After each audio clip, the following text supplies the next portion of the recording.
The great hall buzzed with nervous excitement as the new first years were ushered in, their eyes wide as they passed beneath the enchanted ceiling.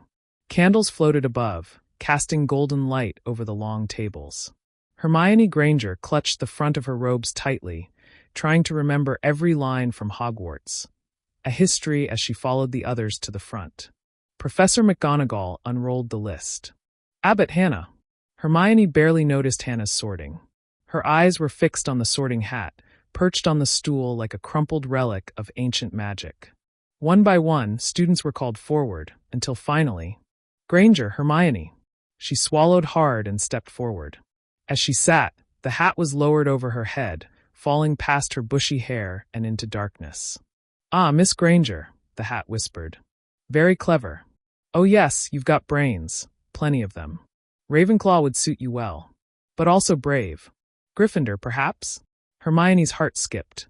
Yes, Gryffindor was where Harry Potter would be, and where the most admired witches and wizards were known to go. But there's something else, the hat mused. You've a fierce loyalty. Not just to friends, but to fairness, to what's right, even if it means going unnoticed. A quiet kind of courage. Hufflepuff might be just the place for you. Hermione's thoughts whirled. Hufflepuff? She hadn't even considered it. That was the house for the leftovers, wasn't it? The ones who didn't fit anywhere else? Not at all, the hat said sternly, sensing her doubt. Hufflepuff values hard work, justice, and kindness. All of which you have in abundance. It's where you'll shine brightest, even if it takes you by surprise. And before she could respond, Hufflepuff. A smattering of claps came from the table draped in yellow and black. Hermione walked over stiffly, cheeks flushed. She'd envisioned sitting beside Harry, maybe even Ron, in Gryffindor. But now, she slid into her seat beside a round-faced boy with nervous eyes. Hi, I'm Justin Finch-Fletchley. Hermione Granger, she replied, mustering a smile. Nice to meet you. From across the hall, she caught a glimpse of Harry being sorted into Gryffindor, followed shortly by Ron. They both looked relieved. Hermione forced herself to clap along as if she didn't feel a pang of disappointment. The feast began. Dishes piled high with roast beef, mashed potatoes, puddings, and treacle tart appeared before them. Hermione picked at her food, still lost in thought. Afterward, the Hufflepuff prefects guided the first years down a set of winding corridors. The entrance to their common room was concealed behind a stack of barrels near the kitchens. One of the prefects, a fifth year named Gabriel, tapped the correct rhythm on the second barrel from the bottom in the middle of the second row. Get it wrong, and you get doused in vinegar, he warned with a grin. Inside, the Hufflepuff common room was warm and welcoming. The circular room was low and cozy, with plants hanging from the ceiling and sunlight pouring in from small, round windows. It felt nothing like the towering, noble air she imagined of Gryffindor Tower. But somehow it was comforting, peaceful, like the warmth of a hidden library on a rainy day. Hermione found her dormitory and unpacked carefully, laying out her books and parchment. She told herself she'd prove herself anyway, no matter the house. The next morning, she woke early and was the first down to breakfast, scribbling her schedule into neat columns as she ate. The other Hufflepuffs joined her in small waves, Ernie Macmillan, Susan Bones, and a shy girl named Megan Jones. They all seemed friendly enough. But as she passed through the corridors between classes, Hermione noticed something else. People didn't look at her the way they did Harry or even Draco Malfoy. Hufflepuffs, she realized quickly, weren't disliked, but they were ignored. In charms, Professor Flitwick praised her for mastering the Lumos charm on the first try. Ron, seated beside Harry, gave her a thumbs up across the room. She smiled before realizing he probably thought she was in Ravenclaw. During potions with the Slytherins, Hermione partnered with Susan. Snape barely glanced at her work, and when he did, it was only to sneer at Susan for a misstep. I'm used to it, Susan muttered afterward. Snape's always been like that with Hufflepuffs. Hermione frowned. That wasn't fair. Why did one house get overlooked just because they weren't flashy or famous? In the weeks that followed, Hermione threw herself into her studies. She spent her free time in the library, organized tutoring sessions for struggling Hufflepuff first years, and even began helping a forgetful older student, Cedric Diggory, with arithmancy notes. Cedric was kind and grounded, with an easy charm. He told her not to worry about labels. People underestimate us, he said one evening in the common room.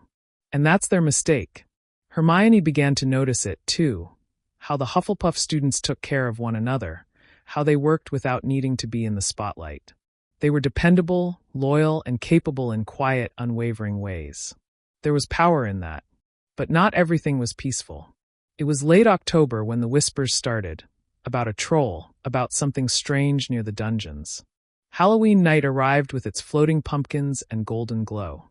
Hermione had planned to stay behind to finish a transfiguration essay. But then she overheard Ron, loudly in the hallway. No wonder she hasn't got any friends. She's such a know-it-all. She froze. Her throat tightened, and before she knew it, she was retreating to the girls' bathroom on the second floor, tears stinging her eyes. The door slammed behind her, and she locked herself in one of the stalls. No matter the house, some things still hurt. Outside, the castle was growing restless. But Hermione didn't yet know that her absence would change more than just one Halloween night. It would shift alliances, rewrite friendships, and lead to something far more extraordinary than any book could predict. Hermione's sobs had long since quieted, replaced by sniffles and the occasional hiccup as she sat curled up on the floor of the girls' bathroom. The flickering torches along the wall cast shadows over the cracked tiles, and the distant sounds of laughter and celebration from the Halloween feast only made her feel more alone. She tried to tell herself that Ron's words didn't matter, that she was used to people not understanding her. But it did matter. She had worked so hard, tried to be helpful, and it still hadn't made her any real friends outside of Hufflepuff. Even Harry, who she admired so much, had barely said more than a few polite words to her. She rubbed her eyes and stood up shakily, moving to the sink to splash cold water on her face. The bathroom was still and quiet, until a deep rumble echoed through the stone walls. Her head snapped up. There it was again, a low, thudding sound, followed by a grunt that made her blood run cold. The torches flickered wildly, and then, crash! The bathroom door burst open. A massive gray-skinned troll, nearly 12 feet tall, lumbered in, dragging a huge wooden club. Its eyes were small and dull, but they fixed on Hermione instantly. She screamed, stumbling backward into one of the stalls as the troll roared. It raised its club. She didn't have time to think. She dove to the floor just as the club came smashing down, splintering the stall wall beside her. The troll bellowed again, confused by her sudden movement. And then another crash. This time, the door flew open again and two figures stumbled inside. It was Harry and Ron. "Hermione!" Harry called. "Are you crazy? Run!" Ron shouted. But Hermione was too shocked to move. The troll turned its attention toward the newcomers, roaring louder than ever. Harry picked up a piece of broken pipe from the floor and threw it at the troll's head. "Hey, ugly! Over here!" The troll turned, swiping at him with its free hand. Harry ducked and rolled, yelling to Ron, "Do something!" Ron, wide-eyed, raised his wand. "Wingardium Leviosa!" The club suddenly lifted from the troll's hand and hovered above its head. Ron blinked in surprise, and with a flick, the club came crashing down, right onto the troll's skull. With a final grunt, the creature toppled forward and collapsed in a heap. Silence fell over the bathroom, broken only by Hermione's ragged breathing. "Is everyone okay?" Harry asked, moving toward her. Hermione nodded, trembling. "Why, yes. Thank you, both of you." Ron scratched his head. "That was close. What were you even doing in here?" Hermione looked down, ashamed. I heard what you said. About me. And I didn't want anyone to see me crying." Ron's face turned red. "Oh, sorry." Before anything more could be said, footsteps echoed down the hall, and Professor McGonagall, followed by Professors Snape and Quirrell, burst in, wands drawn. They froze at the sight of the unconscious troll. "Explain yourselves," McGonagall demanded, her eyes darting between the students and the wreckage. Hermione straightened, her voice steady despite her shaking hands. "It was my fault. I went off on my own. Harry and Ron came to find me. If they hadn't, the troll would have," she swallowed. "They saved my life." McGonagall's expression softened, just slightly. "You're lucky. All of you. 5 points will be awarded to each of you, for sheer dumb luck and quick thinking. But next time, do not go wandering around the castle at night." She turned sharply. Come, back to your dormitories. And Miss Granger, don't make a habit of being alone in dangerous places." As they were escorted out, Hermione found herself walking beside Harry and Ron. For the first time, there wasn't a wall of awkward silence between them. "I didn't know you knew that levitation spell so well," Hermione said quietly to Ron. He grinned. "Well, someone's been correcting me loud enough in class, haven't they?" Hermione gave a small, reluctant laugh. Back in the Hufflepuff common room, Hermione was greeted with a mixture of concern and relief. Susan hugged her tightly, while Justin demanded every detail of what had happened. "You fought a troll?" Ernie gaped. "That's insane." "I didn't fight it," Hermione said. "Harry and Ron did. I just got in the way." But as the night wore on and she lay in bed beneath the low-arched ceiling of the Hufflepuff dormitory, Hermione couldn't help feeling like something had changed. She didn't know if she and Harry or Ron would ever be close friends, but the fear that had twisted in her stomach since the sorting had begun to ease. Over the next few days, Hermione noticed small shifts. In the corridors, Harry sometimes waved when he saw her. Ron no longer looked away awkwardly when they passed. She was still very much a Hufflepuff, but for the first time, she didn't feel as cut off from the others as before. Still, she focused more than ever on her studies. Professor Sprout was thrilled to have such an eager student in Hufflepuff, and soon began giving Hermione extra tasks, letting her help tend to the greenhouses before class. In herbology, Hermione excelled. The patience and care required suited her perfectly, and she often stayed behind to ask detailed questions about plant properties. "You'd make a fine healer one day," Professor Sprout said once, beaming. "Or a magical botanist, if you preferred. There's more to magic than just flashy spells and dueling, after all." Hermione tucked that comment away like a rare gem. Despite her growing confidence, there was still a mystery that gnawed at her. She'd overheard Harry and Ron whispering in the library one day, talking about a three-headed dog and something called the Sorcerer's Stone. When she approached them about it, they hesitated. "You can't tell anyone," Harry said finally. "We think something weird's going on. That someone's trying to steal something hidden at Hogwarts." Hermione hesitated, then nodded. "I won't tell, but you should let me help." Ron frowned. "You're in Hufflepuff." "And?" Hermione raised an eyebrow. "And? I guess we could use someone who knows how to look up stuff properly," Ron mumbled. Hermione smiled. It wasn't much, but it was a start. The days after the troll incident passed in a blur. Classes resumed their usual rhythm, but something had shifted in Hermione's world. She no longer felt like an outsider drifting through Hogwarts. She was still fiercely proud to be in Hufflepuff, but now she had a connection, however small, with Harry and Ron. They didn't sit together in lessons or at meals, but during breaks and in the library, Hermione often found herself pulled into their orbit, especially when they needed help deciphering spells or researching magical creatures. "I swear, if I see one more book with most in the title, I'll hex myself," Ron groaned one evening as they pored over a stack of dusty tomes in the back corner of the library. Hermione rolled her eyes. "If you spent half as much time reading as you do complaining, we'd be done by now." "We're looking for anything on Nicholas Flamel," Harry reminded them. "We've searched everywhere else. If he's important enough to have something hidden in Hogwarts, he must be in one of these books." Hermione leaned back, tapping her quill against her lip. "The problem is, most of these books don't mention anything useful. The only section we haven't looked in is the restricted section." "That's because we'd get detention just for peeking at it," Ron said.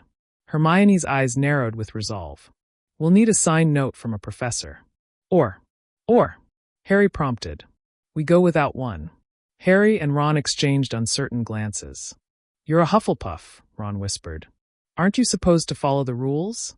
Hermione straightened her shoulders. "Being a Hufflepuff doesn't mean I let dangerous things happen because I'm afraid of breaking a few rules.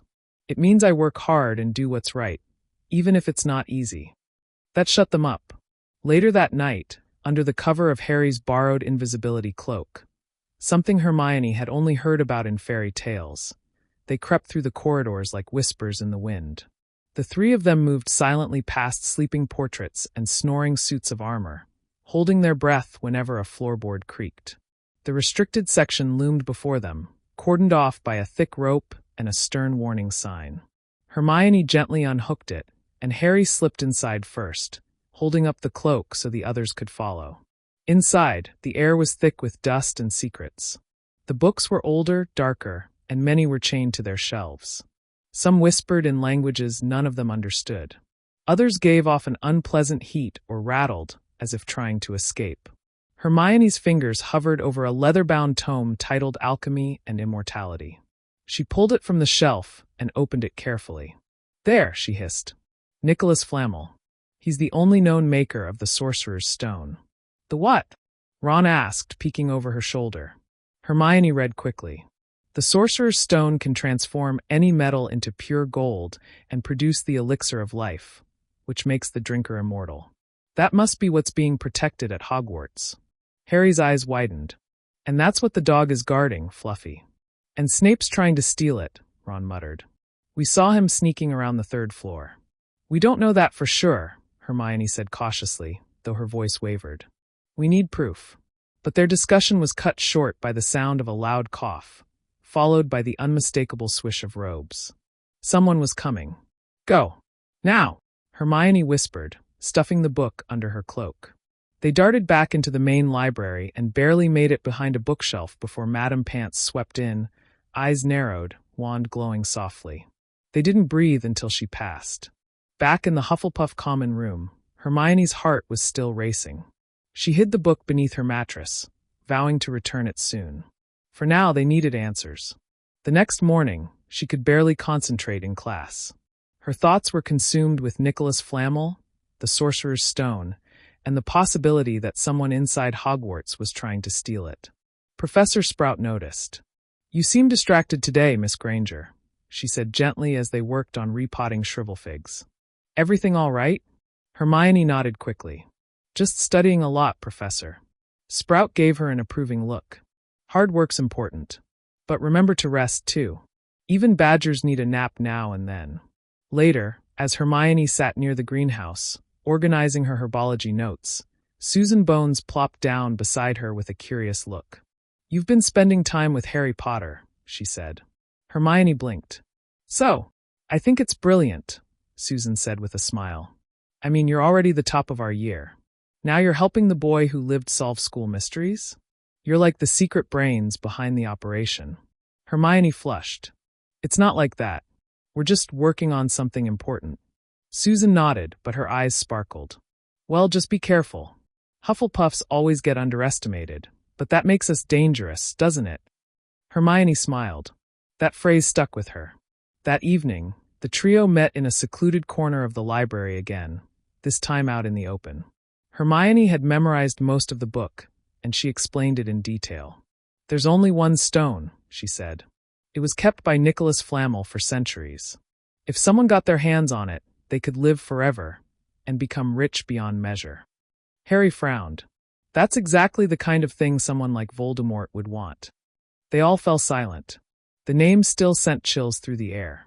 "Do you think he's still alive?" Hermione asked quietly. Harry nodded. "I think he's waiting for the right chance to come back. And I think the stone might be it." Hermione's chest tightened.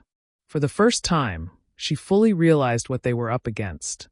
Not just a school mystery or a mischievous teacher, but something ancient and dark that threatened everything they knew. But she wasn't afraid. Not really, because for the first time, she wasn't alone. The days rolled on with a strange intensity after Hermione's discovery. Every class, every hallway whisper, every flicker of movement outside a classroom door felt laden with suspicion. She watched Professor Snape more closely now, taking careful note of his every expression. He was limping. He seemed irritated. And he was definitely hiding something. Still, Hermione kept her focus, balancing classes, late-night research, and secret strategy meetings with Harry and Ron. She remained top of her year in Hufflepuff, which both delighted Professor Sprout and annoyed a few Ravenclaws who weren't used to being second best. But more importantly, her quiet dedication had earned her the respect of her housemates. Even Hannah Abbott had warmed to her, often saving a seat in herbology or passing her extra parchment when she forgot hers. One rainy evening, Hermione found herself staring out the window of the Hufflepuff common room, watching the storm lash against the glass. The room was warm, filled with the soft clinks of teacups and the laughter of second years playing gobstones, but Hermione felt on edge. Something was coming. She could feel it. She turned to find Cedric Diggory watching her thoughtfully. He was a fifth year, kind, calm, and already admired by everyone in Hufflepuff. "You all right, Hermione?" he asked, taking a seat nearby. She hesitated. "Just thinking. You've been doing a lot of that lately," he said with a gentle smile. "You're always buried in books or off with Harry Potter and Ron Weasley. That's not exactly usual for a Hufflepuff." Hermione blushed but held his gaze. "Sometimes doing what's right means standing out." Cedric nodded slowly. "True. Just don't forget to ask for help if you need it. Hufflepuffs stick together." She smiled at that, genuinely touched. Later that week, everything changed. It started when Neville Longbottom appeared in herbology with a bandaged hand and a haunted expression. When Hermione asked what happened, he mumbled something about detention with Hagrid and clammed up. Ron, who overheard, leaned in. "Detention with Hagrid? That's odd." Hermione's eyes narrowed. "That only happens when something serious goes wrong." The three of them cornered Neville after class, and he finally cracked. "We went into the Forbidden Forest," he whispered. "Hagrid said something had been killing unicorns. He made us go with him to investigate." Hermione's heart thudded. "What did you see?" "I didn't see much, but Harry. Harry saw something." Hermione turned to Harry, who had gone very quiet. "I saw it," Harry said eventually. "A cloaked figure, drinking unicorn blood. It looked like a ghost, but twisted. I think it was Voldemort." Hermione's blood ran cold. "He's here. At Hogwarts. And he's trying to get the stone," Ron added. "That's why he's killing unicorns. He needs strength to survive until he gets it." They sat in silence for a long time, the magnitude of it all settling around them like a fog. "We have to tell someone," Hermione finally said. "Professor Dumbledore." "He won't believe us," Harry interrupted. "Snape knows something, and he's still here. If Dumbledore trusted him, he won't think Snape's the thief." Hermione frowned, her thoughts racing. "Then we find proof." A few days later, they noticed something strange. Hagrid was acting nervous, even more than usual. He refused to answer their questions about the forest, dodging topics and changing the subject every time Hermione brought up Flammel or the stone. So she followed him. She didn't tell Harry or Ron, just slipped away from the Hufflepuff table after dinner and tailed Hagrid through the castle, keeping to the shadows. He didn't notice her. He was mumbling to himself, walking faster than usual, and soon he disappeared into the library. Hermione crept after him, watching from behind a shelf. Hagrid was talking to someone, Professor Quirrell. "I shouldn't have told ya that," Hagrid whispered. "Don't go a skin, no more questions about Fluffy. It's secret Hogwarts business." Quirrell's voice trembled. "Oh, of course, Hagrid. I was just curious, really." Hermione backed away, heart pounding. Quirrell? Could he be working with Snape, or worse, working alone? Back in the Hufflepuff common room, Hermione shared what she'd seen with Harry and Ron. "That settles it," Harry said.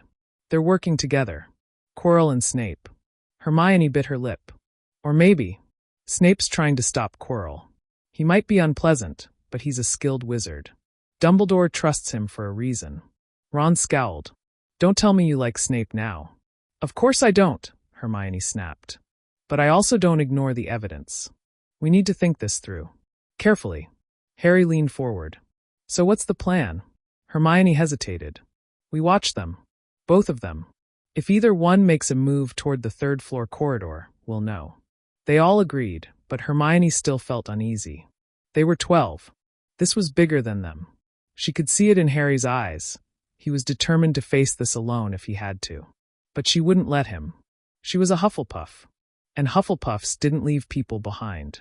As she lay in bed that night, staring at the ceiling of the Hufflepuff dormitory, Hermione wondered just how far they were willing to go to protect something they didn't fully understand. And how long they had before someone made their move. The air in Hogwarts grew heavier with each passing day. Even the sunlight filtering through the tall castle windows seemed dimmer, as if the very walls of the school sensed the danger lurking within. Hermione felt it constantly, a low hum of dread pressing against her chest. She kept her head down in lessons, but her mind was always racing, focused on one thing: the stone. Despite her growing anxiety, She maintained top marks in all her classes. Hufflepuff was still abuzz with pride about their brightest first year. Professor Sprout even awarded her 10 points for an insightful comment about Gryffindors. But none of it felt important anymore. Not when someone, was trying to steal a magical object capable of granting eternal life. Harry and Ron met her in the courtyard during break one afternoon. Ron was carrying a biscuit, and Harry looked as if he hadn't slept. "Snape's definitely planning something," Ron said as soon as they sat down. He was in the staff room muttering about the third floor again. "I heard him." Hermione narrowed her eyes. "And Quirrell?" Harry shook his head. "Still jumpy. Still sweating. But he keeps looking over his shoulder like he's expecting someone to attack him." Hermione turned her face toward the forbidden forest in the distance. "They're waiting for something. A moment when Dumbledore's distracted. Or away. Or they're trying to get the information they need," Harry added. "Hagrid accidentally told Quirrell how to get past Fluffy. He won't stop there." That evening, Hermione tried to read in the Hufflepuff common room, but couldn't concentrate. She was too distracted by what Neville had said earlier in the day. He'd mentioned something odd. A strange smell coming from the third-floor corridor. Burnt wood and something metallic. She gathered her things and sought out Harry and Ron in the Gryffindor common room. With a few choice words to the fat lady and a firm expression, she made it in without trouble. "You're both coming with me," she said, not asking but commanding. "We're going to see Hagrid." "Now," Ron groaned. "It's nearly curfew. All the more reason. He knows something he's not telling us." They hurried through the castle, careful to avoid Filch and Mrs. Norris. When they reached Hagrid's hut, he welcomed them with a frown. "Back again, are ya?" he asked, setting down a copper kettle. "You three need tea stop stickin', your noses where they don't belong." "We just want to help," Harry said. Hermione stepped forward. "We know about the stone, Hagrid. And we know someone is trying to steal it." Hagrid sighed and slumped into his chair. "I shouldn't have told you anything about Fluffy. It's all top secret, that is." "But you did," Hermione said gently. "And now we're in this whether we like it or not. Hagrid, please. What else is guarding the stone?" Hagrid looked like he was wrestling with himself. "I can't tell ya. Only that Dumbledore set up enchantments, and a few other professors helped. All to protect it." "Which professors?" Ron asked.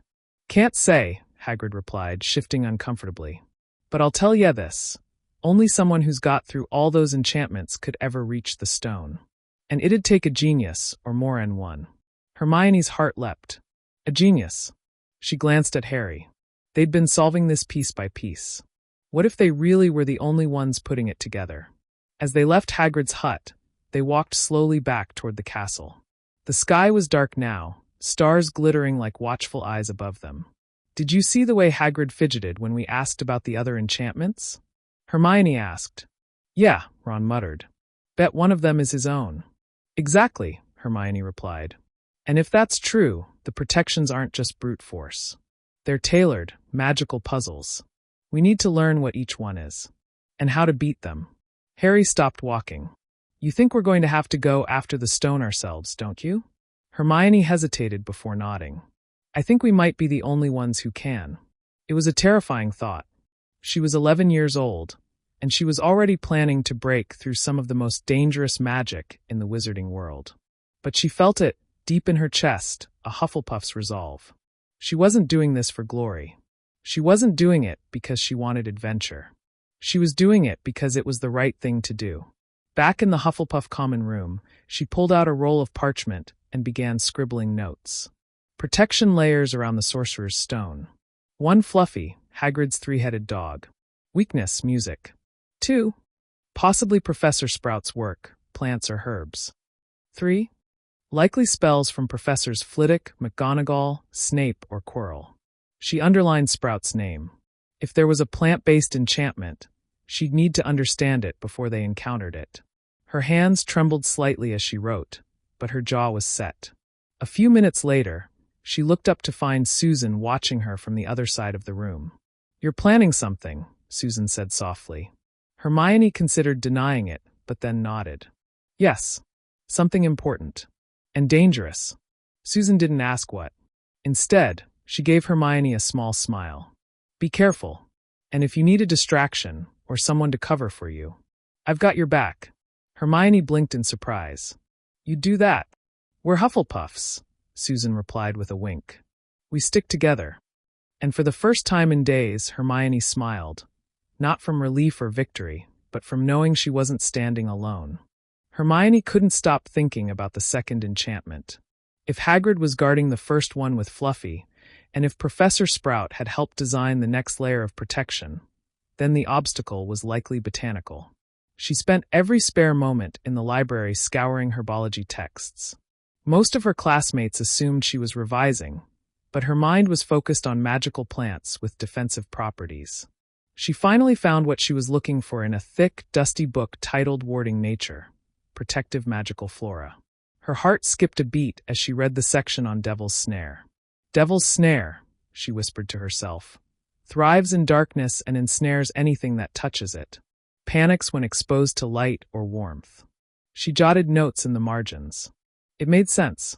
Devil's Snare would be an ideal second line of defense. Difficult to escape if you didn't stay calm, and lethal if you didn't know how to counter it. That evening, Hermione shared her findings with Harry and Ron in the library's far corner. Devil's Snare, Ron groaned. Of course it's something terrifying. Why can't anything just be locked with a key? Because Voldemort, or whoever's after the stone, would just blast through a lock, Harry muttered. But these enchantments were built to slow someone down or stop them completely. Hermione nodded. I think the professors created layers, each one matching their strengths. We know Hagrid's was Fluffy. Sprout's is probably Devil's Snare. That means Flitwick might use charms, maybe something you have to fly through. McGonagall might use transfiguration or logic. Ron made a face. Great. A magical obstacle course. And Snape? Harry asked darkly. What's his going to be? Hermione didn't answer. She couldn't. She was terrified of what Snape's idea of a test would be. But that could wait. For now, she needed to prepare. She started spending more time in Professor Sprout's greenhouse, feigning extra enthusiasm for homework to get closer to the plants. Sprout was delighted. You've really taken a shine to herbology, dear, she said, patting Hermione's shoulder. Quite the little naturalist. I think you'll enjoy our lesson on Devil's Snare next week. Hermione lit up. Really? I can't wait. That lesson came faster than expected. The class was led into Greenhouse 3, where several tangled clumps of Devil's Snare writhed in large, charmed containers. Most students kept a fearful distance, but Hermione leaned in with curiosity. Remember, Professor Sprout said, it dislikes sunlight and heat. In a tight spot, a quick spell like Lumos Solum will do the trick. Anyone care to demonstrate? Hermione raised her hand immediately, heart pounding. Lumos Solum, she said clearly, aiming her wand. A bright beam of light shot from the tip, and the Devil's Snare flinched violently, retreating into the shadows of its pot. Several students clapped, and Professor Sprout beamed. 10 points to Hufflepuff, Miss Granger. That night in the common room, Hermione sat with Susan Bones and Hannah Abbott, pretending to revise for potions. But her mind was still deep in strategy. Susan leaned over. You've been unusually focused lately. Hermione looked at her. Susan, I know you said before that you'd help me if I needed it. Were you serious? Susan nodded immediately. Of course. I might need someone to keep watch for us, Hermione said, choosing her words carefully. If we leave the common room after hours. Susan hesitated, eyes wide. That serious? Hermione didn't answer. But she didn't need to. Susan just nodded.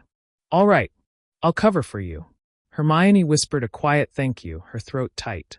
Later, she met Harry and Ron near the trophy room where they could talk freely. I know how to get through the second enchantment, she said firmly. Devil's Snare, stay calm and use bright light. I've mastered Lumos Solum. Ron looked both impressed and slightly nervous. Good. What's next? Harry rubbed his forehead, eyes distant. We wait. We keep watching. And when something changes, when someone makes a move, we'll be ready. They didn't have to wait long. 2 days later, the news exploded through the school. Professor Dumbledore had been urgently summoned away from Hogwarts. No one knew why. Some said it was business with the ministry. Others whispered darker things. Hermione felt the hairs rise on her arms. Now, she whispered to Harry and Ron. They'll make their move now. By nightfall, they had a plan. Hermione packed her bag with essentials: wand, spare parchment, a handful of chocolate, and her herbology notes. They met outside the Gryffindor common room, cloaked by the invisibility cloak Harry had received for Christmas. As they snuck through the darkened corridors, her heart pounded against her ribs. She wasn't used to breaking rules, but the fear of doing nothing far outweighed the fear of getting caught. They reached the forbidden third-floor corridor. Fluffy was waiting, monstrous heads drooling, but thankfully fast asleep to the soft sound of a harp playing by enchantment. Hermione approached carefully. "We need to go. Now, before the music stops." They climbed down into darkness and landed in a soft, springy plant. Ron yelped, struggling against the vines. "Stop moving," Hermione hissed. "It's Devil's Snare." Harry froze. "What do we do?" "Light." Hermione pointed her wand. Lumos Solum. Blinding light erupted from her wand, and the Devil's Snare recoiled with a horrible hiss, releasing all three of them. They scrambled to their feet on solid ground, panting. "Nice work," Harry said. Ron nodded, wiping sweat from his brow. "Glad you paid attention in herbology." Hermione smiled faintly. One enchantment down. Ahead of them lay another trap, and beyond that, more unknown dangers. But Hermione Granger, Hufflepuff or not, wasn't going to stop. The chamber beyond the Devil's Snare was cool and cavernous, dimly lit by flickering torches that cast long shadows across the stone floor. The moment Hermione, Harry, and Ron stepped in, a loud whoosh echoed around them as something large swooped overhead. Hermione ducked instinctively, her hand flying to her wand. "What was that?" "Look up," Harry whispered, his eyes wide. Above them, hundreds of winged keys darted through the air like enchanted bees, glimmering, whizzing, and circling in a chaotic dance. At the far end of the chamber stood a single door, gleaming with a heavy, ancient lock. "Let me guess," Ron said, squinting. "One of them fits that door. And we have to catch it," Hermione added. Harry stepped forward, pointing to a rack near the wall. "Brooms." They each grabbed one, and the three of them kicked off into the air. Hermione wasn't an expert flyer, certainly not like Harry, but her determination outweighed her fear. She leaned into the broom's movement, adjusting to the lift and sway as she scanned the cloud of darting keys. "Look for one with a broken wing," Harry shouted over the hum of wings. "The lock's old. The key must be too." They split up, zigzagging between the flashing silver and gold keys. Hermione squinted against the movement, her robes snapping around her. Then she saw it, a large silver key with a bent wing and a jagged scratch down its side. It wobbled in flight, slower than the rest. "I see it," Hermione cried, darting after it. The key dodged her first grab. Ron tried to corner it from the other side, but it dived just in time. Harry zoomed up behind it and cut across its path. Working together, the three of them boxed it in. "Now!" Hermione shouted, lunging forward. Her fingers closed around cold metal, and she pulled the struggling key against her chest. It wriggled violently, trying to escape, but she gritted her teeth and flew back down to the ground. Together, they approached the door. Hermione inserted the key. It fit perfectly, and with a soft click, the lock gave way. The key gave one final twitch and flew off as the door creaked open. They stepped through into the next chamber, and stopped short. In the center of the room was a giant chessboard. Life-sized black and white pieces towered over them, glinting in the torchlight. The moment they crossed the threshold, the black pawn nearest them moved ominously forward, slamming into the ground with a heavy thud. Ron whistled low. "This is McGonagall's, I'd bet anything." "Wizard's chess." Hermione's stomach turned. She had always admired chess for its logic and strategy, but this was no ordinary game. The pieces looked strong enough to crush them. A wrong move could be fatal. "We have to play," Ron said grimly, studying the board. "And we'll have to take the place of some of the pieces." "I'll go as a bishop," Hermione said quickly, stepping toward one of the squares. Harry moved to stand in for a rook. Ron climbed into position as a knight. The black pieces stirred again, rearranging themselves to begin the match. The game was brutal. Every move came with risk, and each time a piece was taken, it was smashed apart with bone-rattling force. Hermione tried to keep track of the strategy, but Ron was in his element. He directed their moves with calm confidence, orchestrating sacrifices and attacks like a general. After what felt like an eternity of heart-pounding decisions, Ron turned to them, pale but steady. "This is it. I have to let the Queen take me." "No," Hermione gasped. "There must be another way." "There isn't," Ron said quietly. "If I don't, she'll get Harry next move. But if she takes me, Harry can checkmate." Before she could argue, he gave her a weak grin. "You're the smartest person I know, Hermione. Get to the stone. Stop whoever's behind this." With that, Ron made the move. The Black Queen advanced, and with a deafening crack, it swung its arm. Ron was thrown to the floor, unconscious. Hermione screamed, running toward him, but Harry caught her arm. "He's alive. We'll come back for him." Tears stung her eyes, but she nodded. Together, she and Harry approached the Black King. It bowed its head and stepped aside. Harry made the final move. Checkmate. The path opened and they moved on. The next room was quiet. Too quiet. A table stood in the center, lined with 7 differently shaped bottles, and a folded parchment rested beside them. Hermione read it aloud. "Danger lies before you, while safety lies behind. 2 of us will help you, whichever you would find. 1 among us 7 will let you move ahead. Another will transport the drinker back instead." She paused. It was a logic puzzle. "Snape's challenge," she said, voice shaking with both fear and admiration. "He trusts logic over brute force." She scanned the bottles, counting and rereading the riddle again and again. Harry stood behind her, anxious and silent. After several minutes, Hermione stepped back. "I know which one lets you go forward," she said. "But there's only enough for one. The smallest bottle. You take it. I'll drink the one that lets me go back, get Ron, and send an owl to Dumbledore." Harry's eyes widened. "You figured it out just like that?" "I'm a Hufflepuff," she said, offering a trembling smile. "But I'm still me." She handed him the small bottle. "Be careful, Harry. Please." He drank, shivered, and passed through the black flame. Hermione watched him go, heart pounding, then drank the potion that would lead her back.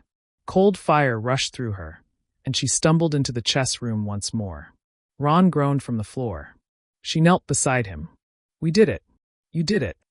He blinked at her, dazed. "Where's Harry?" Facing the last challenge. They had done everything they could. Now it was up to him.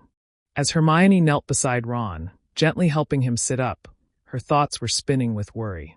Harry was beyond the final flame, facing the unknown alone. She wanted to charge after him, but she had done her part. Now she had to trust him to do his. Ron winced, holding his side. That queen really packs a punch. Hermione offered a shaky laugh, half from nerves, half from relief. "You saved us, Ron. You made the only move that would win."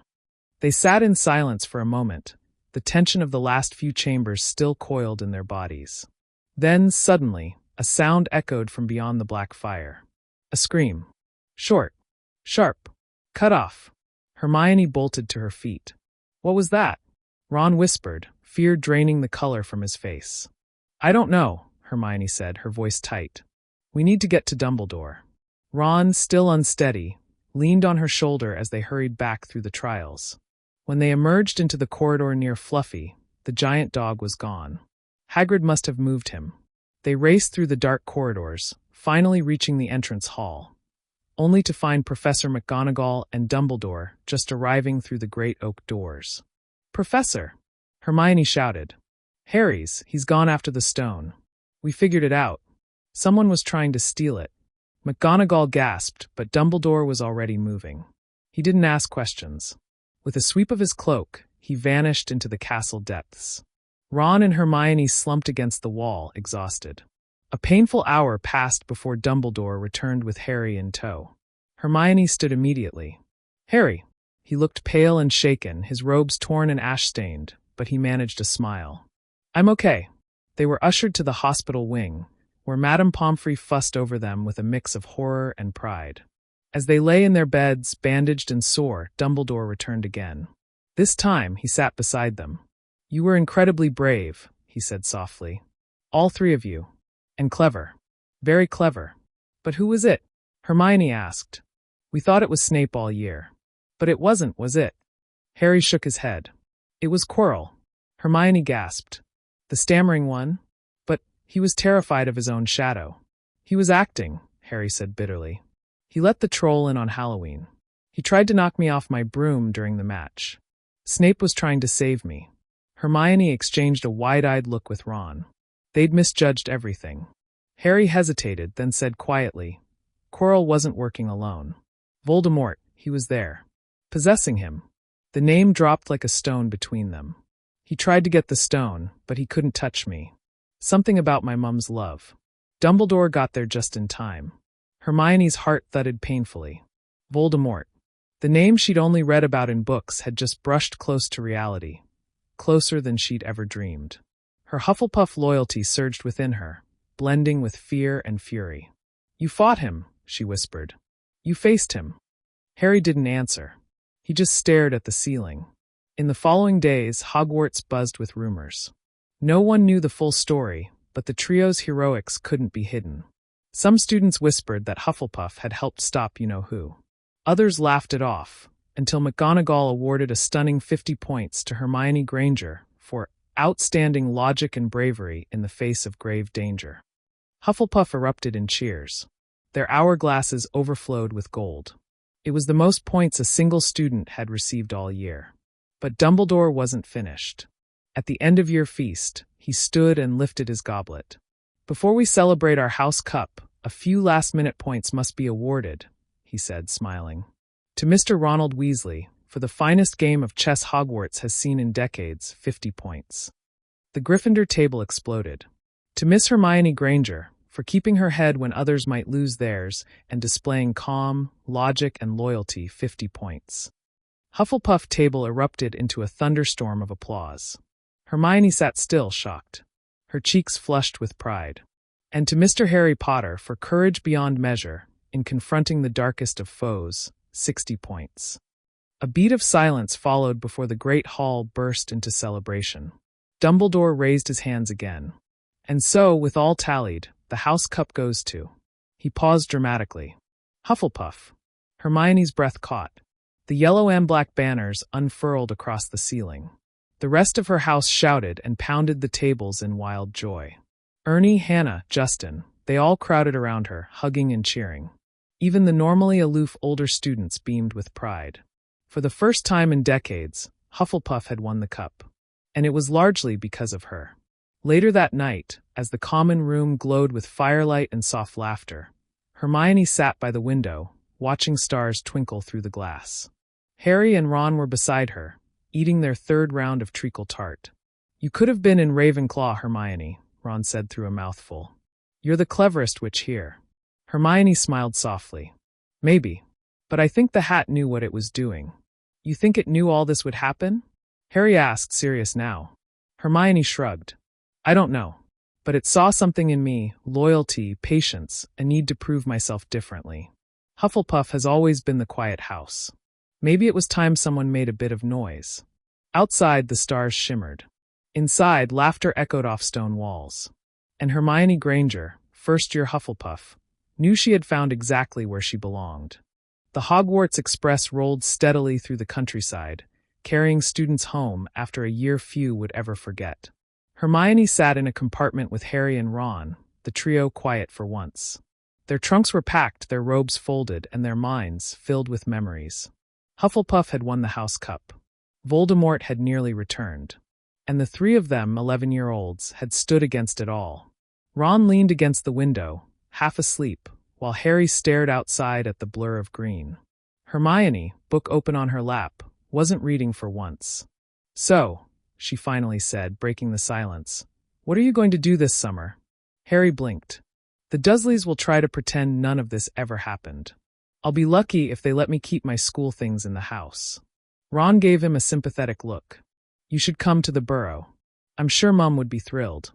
I'd love to, Harry said with a hopeful grin. Think she'd let Hermione come too? Hermione smiled, surprised by the offer. That's sweet of you, but I've got a lot planned. There are books I've been meaning to read, Hogwarts, a revised history, a few advanced spell theory volumes, and I want to try growing some magical plants in our garden. Plus, I'll be writing to Professor Sprout. She mentioned starting a Hufflepuff-led herbology club next year. Of course you'd spend the summer working, Ron teased. Not just working, Hermione replied, smiling at him. Exploring. When the train finally pulled into King's Cross, Hermione spotted her parents waving. They were dressed neatly and looked as out of place among wizarding families as ever. She turned to her friends. "Write to me." "I mean it." "We will," Harry promised. "And you'll tell us everything you learn, right?" "Absolutely," she said, hugging them both. As she stepped through the barrier, leaving platform 9 3/4 behind, Hermione felt something strange. She was glad to see her parents, but there was a tug in her heart, a hesitation. A piece of her was still on the other side. That summer, Hermione found herself changed. She'd always been bright, curious, and organized. But now, she carried with her something deeper, an unshakable belief in herself that hadn't been there before. It wasn't just about grades anymore. She had faced danger, looked evil in the eye, and helped defeat it. Not because she was the cleverest, but because she was brave in a way even she hadn't known. Her room became a haven for magical studies. Her parents didn't fully understand, but they encouraged her. They even helped her clear space in the backyard to grow honking daffodils and flutterby bushes. She wrote to Professor Sprout weekly, discussing magical gardening and Hufflepuff house initiatives. The professor was thrilled with Hermione's enthusiasm and hinted at a new Hufflepuff mentorship program that Hermione might lead in second year. Harry and Ron's letters were less academic, but no less meaningful. Harry's were full of strange updates from Privet Drive. Dudley's diet, Uncle Vernon's attempt to confiscate his broomstick, and the mysterious owl that bit him when he tried to send Harry's mail back unopened. Ron's letters were long-winded and warm, filled with life at the Burrow. Explosions from Fred and George's room, Ginny's incessant questions about Harry, and tales of garden gnomes that fought back when thrown. Hermione wrote back with humor and care. She felt anchored to them, to Hogwarts, even as her Muggle world moved quietly around her. But something else changed, too. She began to look at her own Hufflepuff identity with renewed pride. At first, she'd worried the Sorting Hat had made a mistake. But as she reflected on her first year, on helping others, standing by her friends, and seeking justice more than recognition, she saw that the Hat had seen what even she hadn't yet understood. Hufflepuff was about more than loyalty and hard work. It was about believing that every person mattered, that doing the right thing didn't always require fame, that courage could be quiet, and strength could be steady. Hermione reread Hogwarts, a history with new eyes. She noticed how Hufflepuff's contributions had often been overlooked or footnoted. She began marking the margins with comments and questions, planning to write a new edition one day. One that told everyone's stories, not just those in scarlet and gold. By the end of summer, she had transformed her bedroom walls into a pinboard of parchment maps, magical theories, and Hufflepuff pride banners.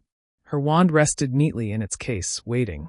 And when her Hogwarts letter arrived, complete with a special note from Professor Sprout welcoming her to second-year leadership activities, Hermione smiled so wide it hurt. September couldn't come soon enough. She boarded the train with confidence, waving goodbye to her parents without fear. In her Hufflepuff robes, surrounded by her housemates, she sat with Harry and Ron again, telling them all about her summer projects. "Did you really try growing a whomping willow in your backyard?" Ron asked, horrified. "It was only a sapling," Hermione said cheerfully. "And I stopped once it tried to swat the neighbor's cat." The laughter came easily between them. Their bond, forged in fire and stone, had not weakened. As the train carried them back toward the castle in the distance, Hermione felt a familiar warmth in her chest. She was returning not just to a school, but to a place where she had found her purpose. And next year, she had every intention of making an even bigger difference. The moment Hermione stepped off the Hogwarts Express onto the platform at Hogsmeade Station, a cool breeze swept over her face, carrying the scent of pine and damp earth. The castle loomed ahead, majestic and unchanging. But Hermione? She was not the same girl who had nervously clutched her books and robes last September. This year, she wore her yellow and black Hufflepuff tie with pride. Beside her, Harry and Ron marveled at how quickly the summer had passed. "Feels like we were just here," Ron muttered, adjusting the weight of his trunk as they made their way to the carriages. "Everything looks smaller," Harry said. "But I think that's just us growing up." Hermione smiled but didn't answer. Her thoughts were already on the year ahead. She'd spent the summer studying, researching magical plants, magical law, and wizarding history, particularly the overlooked contributions of Hufflepuffs throughout the centuries. She was ready not only for classes, but for change.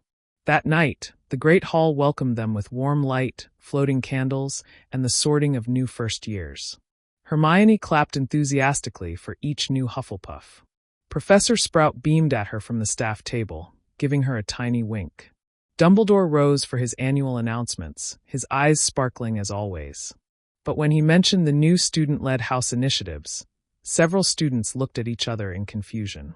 This year, Dumbledore said, each house will be invited to take greater responsibility for fostering unity and supporting younger students. And I'm pleased to say that Hufflepuff has taken the first step. With the help of Professor Sprout and the passion of one very devoted second year, we will be launching a Hufflepuff mentorship program. The Hufflepuff table burst into cheers. Hermione blinked, stunned. She had no idea Dumbledore would announce it so publicly. Harry and Ron turned to her immediately. "Wait, you're running that?" Ron asked, looking impressed. "How do you even have time for that?" Hermione flushed slightly.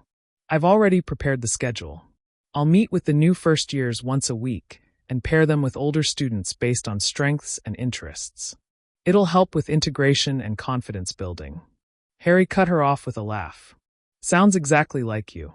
The next morning, her responsibilities began. She met with Professor Sprout before breakfast to finalize the pairings and hung notices in the Hufflepuff common room. The little nook near the kitchens buzzed with interest, especially from nervous-looking first years.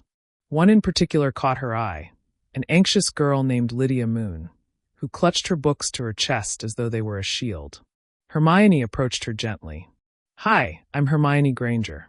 Second year. Want some help getting around?" Lydia nodded quickly, her eyes wide with relief. As they walked to herbology together, Hermione explained what to expect in each class, little tricks she'd learned, and how to deal with noisy ghosts and trick steps. Lydia listened like she was being handed the keys to the castle. "You don't act like most second years," Lydia finally said. "You act like a professor." Hermione chuckled. "That's probably the best compliment I've ever had." Herbology class was now something of a sanctuary for Hermione. Under Professor Sprout's guidance, she thrived among magical plants, learning not just how they worked, but how they related to magical ecosystems and even healing. That day, they worked with puffapods, learning how to handle the delicate seeds without accidentally causing them to burst into bloom. Ron accidentally triggered his entire tray to blossom prematurely. Hermione helped him sweep up with a grin. "You've got a real talent for chaos. And you've got a talent for making me feel like I don't belong in a greenhouse," he muttered good-naturedly. Outside of class, things were changing too. The school felt subtly different. Maybe it was because of the Voldemort scare the year before, but students were quieter, more focused. Even the Gryffindors seemed slightly more humble. Malfoy, however, had not changed. He took every opportunity to mock Hermione's house choice. "Still playing den mother to the Badger Cubs?" he sneered one afternoon. "You could have been in Ravenclaw or Gryffindor, you know. But I guess someone had to tidy up the leftovers." Hermione didn't rise to the bait. She simply looked at him, calm and collected. "You know, it's always the ones who feel the least secure in themselves who have to tear others down to feel tall." Malfoy blinked. Ron snorted. And Harry grinned. Well, that shut him up. But Hermione wasn't focused on rivals this year. She had bigger goals. She spent her evenings in the library, researching ancient wizarding traditions, old spells, and magical rites. She found a dusty old volume about house unification rituals that hadn't been performed in centuries. Spells that encouraged empathy between houses, used in Hogwarts' earliest days. The school had forgotten those, just like it had forgotten how powerful Hufflepuff House could be. That night, in front of the common room fireplace, Hermione pitched her next idea to the other Hufflepuffs. "A school-wide event," she said, voice clear. "Each house will contribute something unique: music, food, history. A night of shared traditions. We'll call it Unity Night." There was a pause. Then Ernie Macmillan leaned forward. "You want us to organize it?" "With help from other houses, yes," Hermione said. "We'll be the first to reach out." "You really think Slytherin's going to bake pumpkin tarts for the sake of house unity?" asked another second year, smirking. No, Hermione admitted. But maybe, just maybe, someone in their house is as tired of the divisions as we are. We just need to find them. There was a quiet nodding around the room. By the end of the week, posters were up. Unity Night was coming. Hufflepuff was hosting. And Hermione Granger wasn't just a brilliant student anymore. She was becoming a leader. The first few weeks of the second year were a whirlwind for Hermione. Her responsibilities as a second-year mentor and the organizer of Unity Night kept her busy. But it was a level of busyness she embraced wholeheartedly. Between teaching first years about magical plants, working on the logistics of Unity Night, and trying to keep up with her regular studies, Hermione found herself constantly moving, but with a sense of purpose she'd never felt before. Professor Sprout had been a great help, not only by offering advice, but by encouraging Hermione to expand her ideas beyond Hufflepuff. A Hufflepuff-led initiative will only be successful, Professor Sprout had told her, if you involve everyone. So Hermione's next step was clear: get the other houses involved. It wasn't going to be easy, especially with some of the more stubborn personalities at Hogwarts, but Hermione was determined. She started with the Gryffindors, knowing they would be the most receptive. Harry and Ron had their own group of friends, but Hermione wanted to involve more people. One evening, after a particularly long day of herbology, she invited Neville Longbottom, Seamus Finnegan, and Parvati Patil to join her in the common room for a quick meeting. "We're trying to bring the houses together," Hermione explained, after Neville and Seamus had settled into the armchairs. "It's important that Gryffindor contributes something unique to Unity Night." "Sounds like a lot of work," Neville said hesitantly, shifting in his seat. "But I think it could be fun. What do you need us to do?" "Well, I think Gryffindor could offer a performance," Hermione suggested. "Perhaps a little musical number, or even a storytelling segment, something with courage at its core." Seamus's eyes lit up. "A storytelling competition. I like that. It's the perfect way to show off the Gryffindor spirit." Neville nodded in agreement. "We can definitely pull that off." The conversation flowed easily after that, and within the hour, Hermione had made her first real breakthrough. The Gryffindors were on board. The next challenge was Slytherin. Hermione had expected resistance, but she hadn't anticipated how deeply ingrained the house rivalry was. She had hoped that maybe, just maybe, some of the Slytherins would be open to the idea of working together, but when she approached Draco Malfoy about Unity Night, the response she got was colder than she had ever imagined. "A night where we all have to pretend to like each other?" Malfoy sneered. "Please. You know as well as I do that Slytherins work alone. We don't need unity. We thrive on being better than everyone else." Hermione had expected this. It wasn't surprising, but it still stung. She couldn't help but wonder if there were any Slytherins who didn't agree with Malfoy's vision. Determined to reach someone, anyone, Hermione started talking to other Slytherins in her classes. It was slow work, but she soon found a sympathetic ear in Pansy Parkinson. "I don't agree with Draco on a lot of things," Pansy confessed after a potions class, glancing around to make sure no one was eavesdropping. "And honestly, I think a night to showcase what each house has to offer could be interesting. But don't tell him I said that." "Of course not," Hermione said, smiling in gratitude. "But if you're willing to help spread the word, I'll do what I can. But don't expect any miracles," Pansy warned. Hermione left the conversation feeling optimistic. If she could get Pansy, a known Slytherin leader, to support the event in secret, she might just be able to convince others in the house to join in. That night, she pored over the parchment she had written for Unity Night's formal invitation. It wasn't enough to just tell people the event would be fun. She needed to prove why it mattered. It had to go beyond the typical interhouse competition, beyond rivalries. As the days passed, the posters she'd carefully crafted began to appear across the school. On the notice boards, in the hallways, near the kitchens, anywhere students might stop to read. "Unity Night, a celebration of our differences," they read. "Each house will showcase its unique strengths and talents. Together, we will create something unforgettable." The response was mixed. Gryffindor students seemed excited, while Hufflepuffs were eager to participate. Ravenclaws were cautiously intrigued, and Slytherins were, well, skeptical at best. But Hermione didn't mind. She knew that even the smallest spark could grow into something bigger. Then the first breakthrough came. One cold morning in early October, Hermione was sitting in the library, working on her latest herbology assignment, when a familiar figure approached her table. It was Theo, not from Slytherin, who had never been particularly friendly to her, but had always seemed to be more neutral in his stance toward others. "I hear you're organizing this Unity Night," Theo said, his voice quiet but serious. "What's the point?" Hermione looked up, trying to gauge his tone.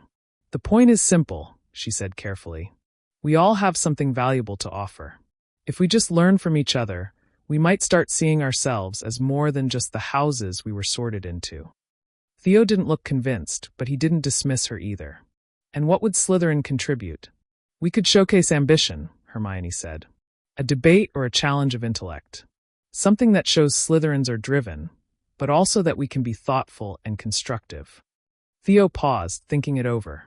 "It's not a bad idea. I'm just asking for a chance," Hermione added. "No one's trying to erase the houses. We're just trying to build something that lasts beyond the walls of the school."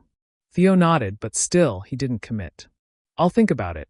It wasn't a definitive yes, but it was progress. With every conversation, Hermione was chipping away at the walls between the houses, one student at a time.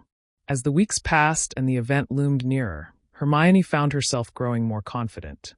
Students from all 4 houses began to join in.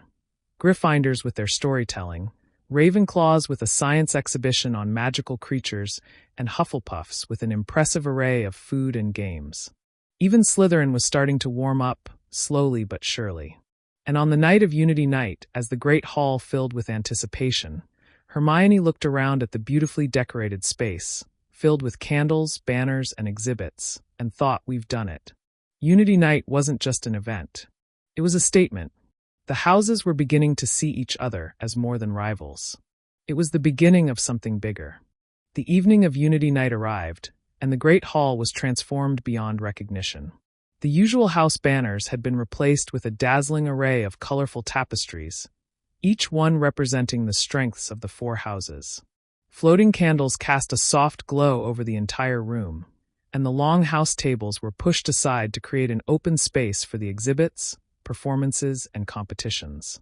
The students had poured hours into preparing for the night. The Gryffindors had set up a stage at the far end of the hall for their storytelling challenge, complete with plush cushions for the audience. The Ravenclaws had arranged an interactive display showcasing magical creatures, each one more fascinating than the last. Hufflepuff's contribution was a beautiful food station, full of treats from every corner of the wizarding world and games that celebrated teamwork. Slytherin, after much persuasion, had agreed to host a series of intellectual challenges, each designed to test the minds and ambition of those brave enough to participate. Hermione stood at the entrance to the hall, her heart racing with excitement. She had spent the last few weeks coordinating with everyone, and now that the night had arrived, she couldn't help but feel an overwhelming sense of pride. It had been a lot of work, more than she had ever imagined, but she could already see the fruits of that labor in the way the students from different houses had come together. "I still can't believe you pulled this off," Ron said, shaking his head in disbelief as he and Harry joined Hermione by the door. "I mean, look at this place. It's incredible," Harry added, a smile tugging at his lips. "I think this is the most beautiful I've ever seen the Great Hall." Hermione beamed at them, but there was no time for more than a quick exchange. The event was about to begin. She quickly dashed over to the podium at the center of the hall, where Professor Dumbledore stood, ready to address the crowd. "Ladies and gentlemen, students of all houses," Dumbledore began, his voice filled with warmth and charm. "Tonight, we celebrate something that goes beyond the usual competition between houses. Tonight, we celebrate what makes us unique and what binds us together. Unity, after all, is not the absence of difference, but the strength found in those differences." There was a round of applause, and Hermione felt a swell of emotion in her chest. Dumbledore's words were always powerful, but today they felt especially poignant. "We will begin with each house's contribution," Dumbledore continued, motioning to the various exhibits and stages. "But remember, this night is about more than just showing off what you know. It's about learning from each other and discovering that the things that make us different also make us strong." The first event was the Gryffindor storytelling competition, and it kicked off with Seamus Finnegan telling a thrilling tale about a brave wizard who had defeated a dark creature in a duel. The crowd listened intently, enchanted by his dramatic flair. Afterward, Neville Longbottom took the stage and recited a heartfelt story about loyalty, courage, and standing up for what's right. The Gryffindor students cheered loudly, their enthusiasm infectious. Next, it was time for Ravenclaw's magical creature display. Students wandered through the intricately arranged booths, where they could interact with various creatures. Everything from a fluffy, mischievous Niffler to a proud hippogriff. Luna Lovegood, with her dreamy eyes and soft-spoken voice, gave an impromptu lecture on the importance of magical creatures in the wizarding world. The Ravenclaw students looked pleased with her presentation, but it was clear that the creatures themselves had stolen the show. Hufflepuff's food and games were a major hit. There were bubbling cauldrons of pumpkin juice, platters of treacle tart, and even a small section set up for wizarding puzzles and teamwork challenges. Ernie Macmillan led a group of younger students in a team-based scavenger hunt, while Cedric Diggory helped organize a bake-off, where teams had to create the most delicious pastries under a time limit. And then there was Slytherin's intellectual challenge, which was, as expected, filled with sharp wit and ambition. Pansy Parkinson moderated a debate on the ethics of using magic to alter people's memories, while Theo Knott and Blaise Zabini argued passionately on opposite sides of the issue. Despite their differences, it was clear that the Slytherins had put considerable effort into making their contribution both engaging and thought-provoking. The evening continued with laughter and friendly competition, and Hermione watched in awe as the students interacted with each other, exchanging stories, ideas, and laughter across house lines. It was more than just a celebration. It was a moment of connection. It was proof that the divisions between houses didn't have to define them. By the end of the night, when the last game had been played and the final story told, the students of Hogwarts gathered once again at the center of the hall.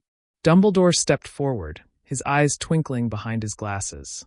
"I think we can all agree," he said, "that tonight has been a resounding success. Not because of who won or who lost, but because we came together, house by house, heart by heart, and showed that there is more that unites us than divides us." The room erupted in applause. Hermione's heart swelled as she caught sight of the other students, Gryffindors high-fiving Hufflepuffs, Ravenclaws chatting with Slytherins. For the first time in a long time, she saw Hogwarts as a united community, not a battleground for house rivalry.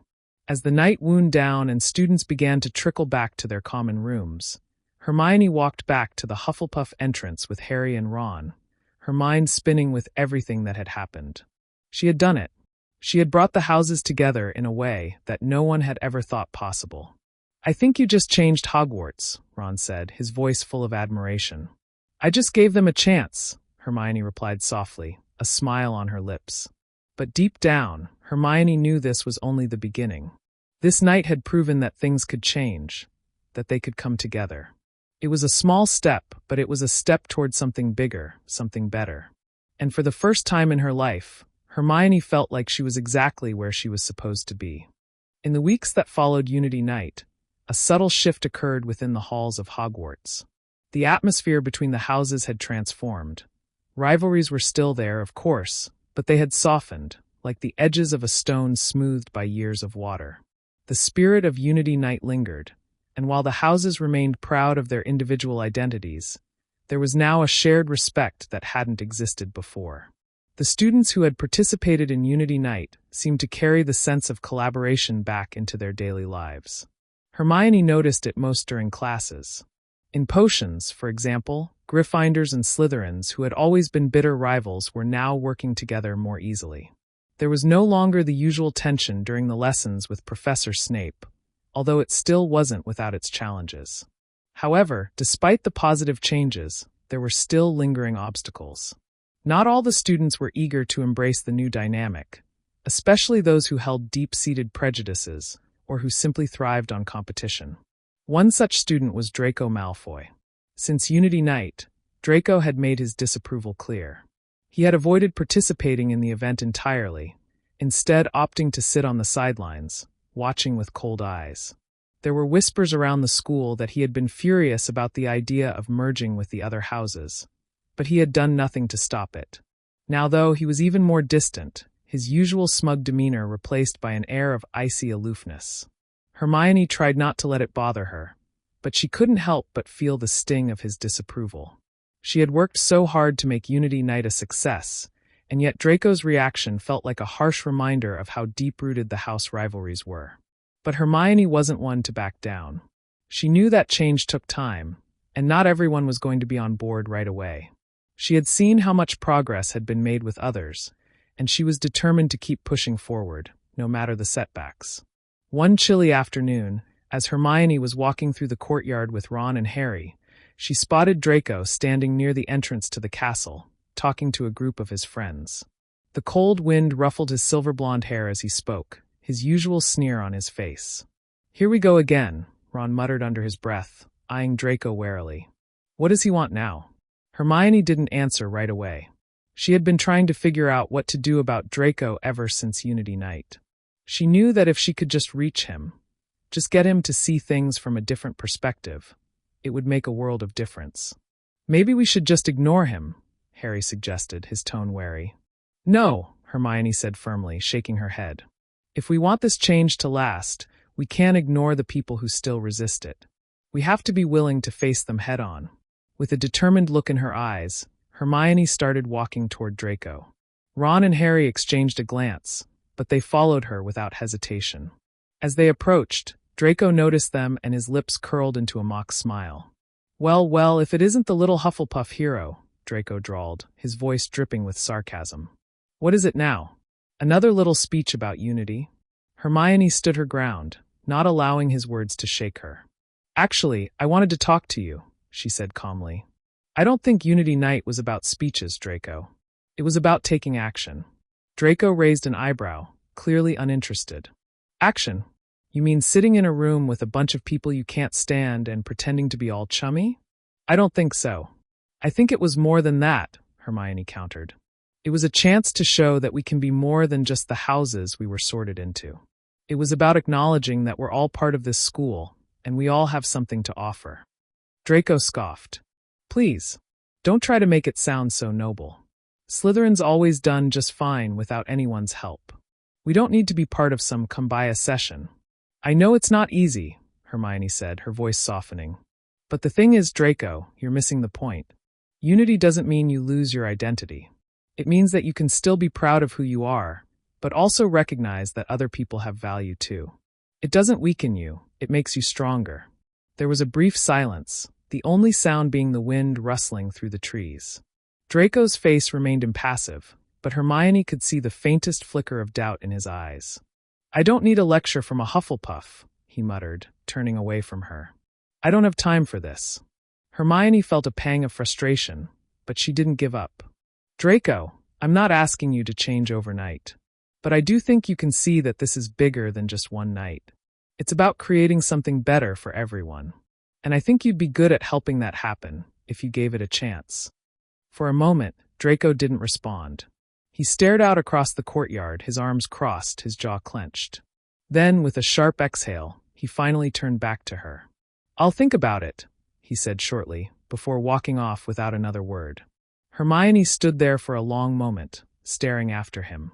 She wasn't sure if he truly would think about it, but she couldn't help but feel a small sense of accomplishment. Maybe it wasn't a victory, but it was progress. "That was brave," Ron said quietly, looking at Hermione with admiration. "It was the only thing I could do," Hermione replied, her voice thoughtful. "We can't just let things go back to how they were before. We have to keep moving forward, even if it's only one step at a time." As the trio made their way to their next class, Hermione felt a renewed sense of determination.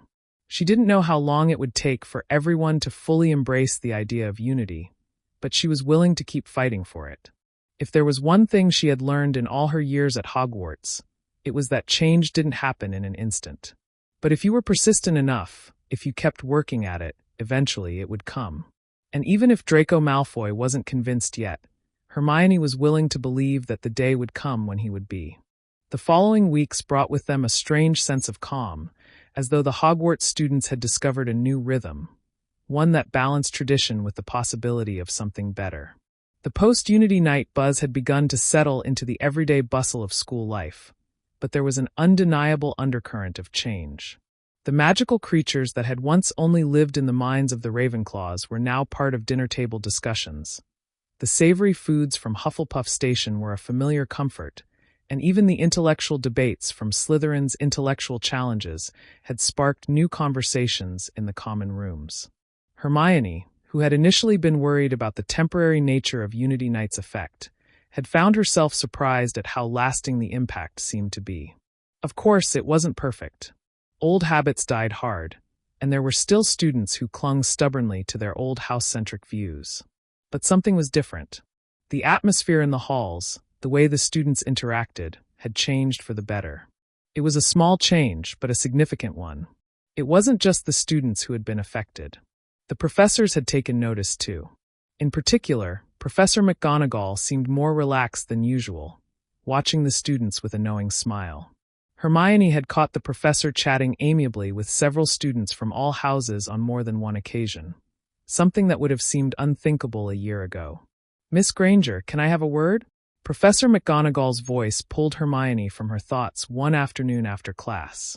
Hermione turned to find the head of Gryffindor House, approaching with a thoughtful look in her eyes.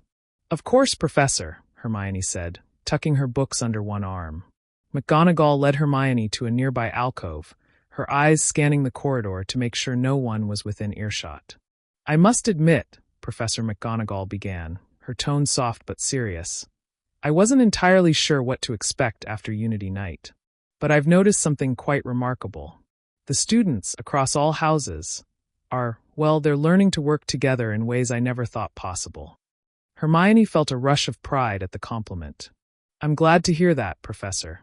I've been hoping that this could be a turning point for us all." "You've done more than hope, Miss Granger. You've brought about real change," McGonagall said, her voice tinged with respect. "And it hasn't gone unnoticed. The unity is spreading beyond the students. I've had several conversations with the staff, and I must say, I'm seeing a shift in perspective from some of them as well." Hermione's eyes widened in surprise. "Really? That's incredible. I didn't think it was something they'd notice." "Change often begins with the students, and it takes time to reach those who are more set in their ways," McGonagall replied. "But when the students show such initiative, when they lead by example, even the most skeptical among us are forced to reconsider our stance." Hermione smiled, a sense of warmth spreading through her chest. It was one thing to bring about change within the student body, but to have the professors notice as well? It was more than she had ever hoped for. "But," McGonagall continued, her tone shifting to something more serious, "there are still challenges ahead. You must know that not all of your peers are as enthusiastic about this shift as you are. You'll encounter resistance, more of it, no doubt, but that's a natural part of progress. Keep your head, Miss Granger. Lead with patience, and remember that this is a marathon, not a sprint."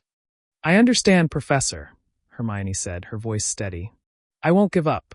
"I know you won't," McGonagall said, giving Hermione a small but approving smile. "Keep up the good work." As Hermione made her way back to the common room, she felt an overwhelming sense of responsibility. It was one thing to have a good idea, but it was another to see it through. Professor McGonagall's words echoed in her mind. This was only the beginning. It wasn't just about fostering unity for one night or even one term. It was about changing the culture of Hogwarts, about creating an environment where every student could feel valued, no matter their house.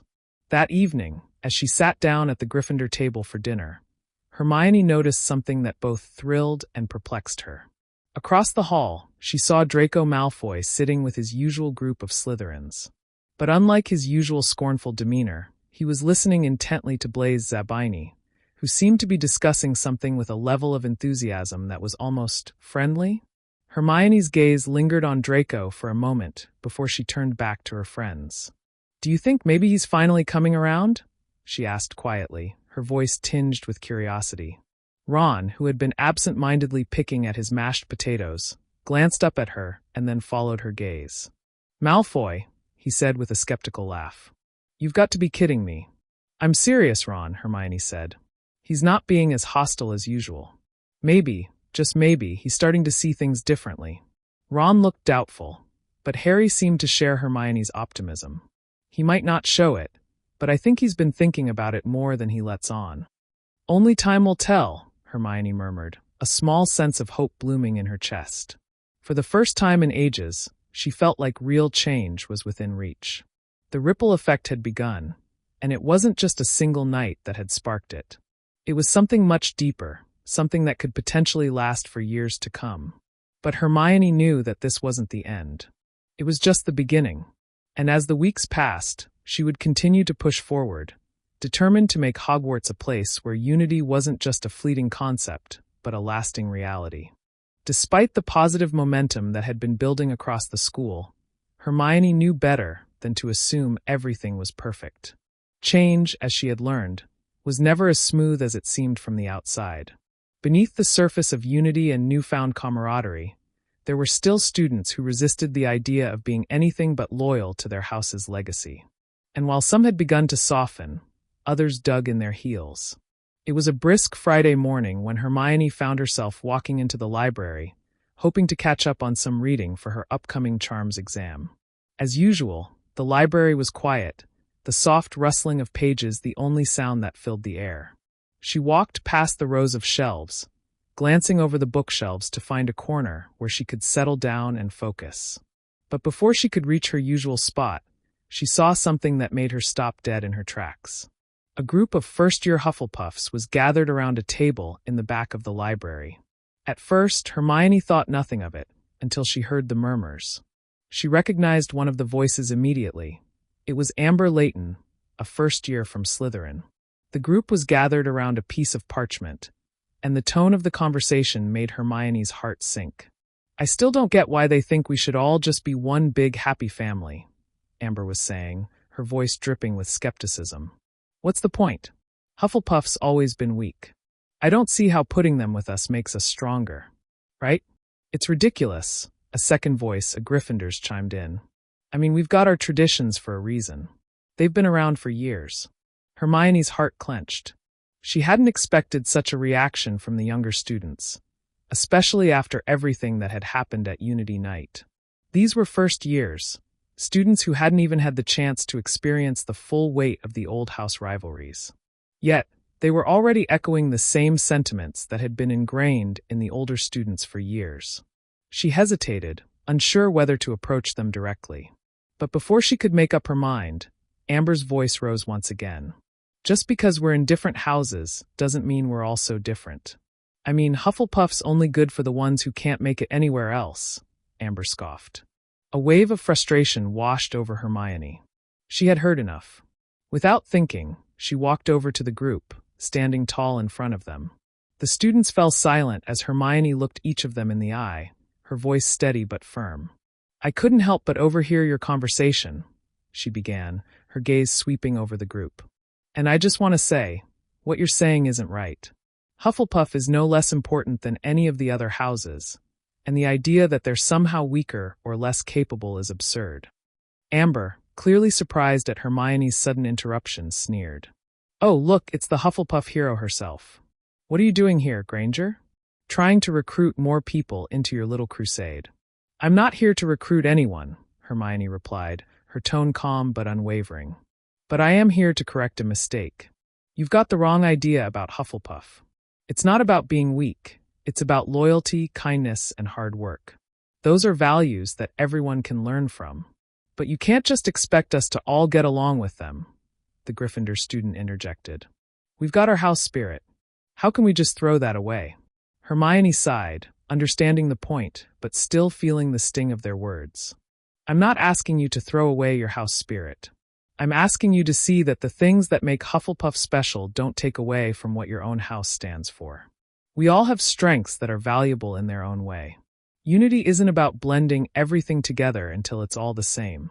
It's about respecting each other's differences and using them to build something stronger." The silence that followed felt heavy, and Hermione wasn't sure if her words had landed. Amber and the Gryffindor student exchanged glances, but neither said anything immediately. Hermione pressed on, trying to convey the depth of what Unity Night had truly meant. "I don't expect everyone to change overnight. I don't expect you to suddenly start feeling all warm and fuzzy about Hufflepuff. But I do expect you to consider, just for a moment, How much stronger we could be if we stopped seeing each other as rivals all the time. A quiet murmur passed through the group, and Hermione was about to turn away when she heard Amber speak again. I don't know. Maybe you're right. But it's hard, Amber said, her voice softer now, tinged with uncertainty. We've been told for years that we're supposed to hate the other houses, that we're supposed to be better than them. It's hard to just let that go. I understand, Hermione said gently, her expression softening. But that's why we need to keep working at it. We're not going to change everything overnight, but every little step counts. You don't have to agree with me, but I'd ask you to at least keep an open mind. There was a pause, and for a moment, it seemed as though the tension in the air had lifted. Finally, the Gryffindor student nodded slightly, as if conceding the point. I'll think about it, he said quietly. Me too, Amber added, though there was still a hint of resistance in her voice. Hermione gave them both a small smile. That's all I ask. Keep thinking about it. The more we open our minds, the easier it'll be to see the good in each other.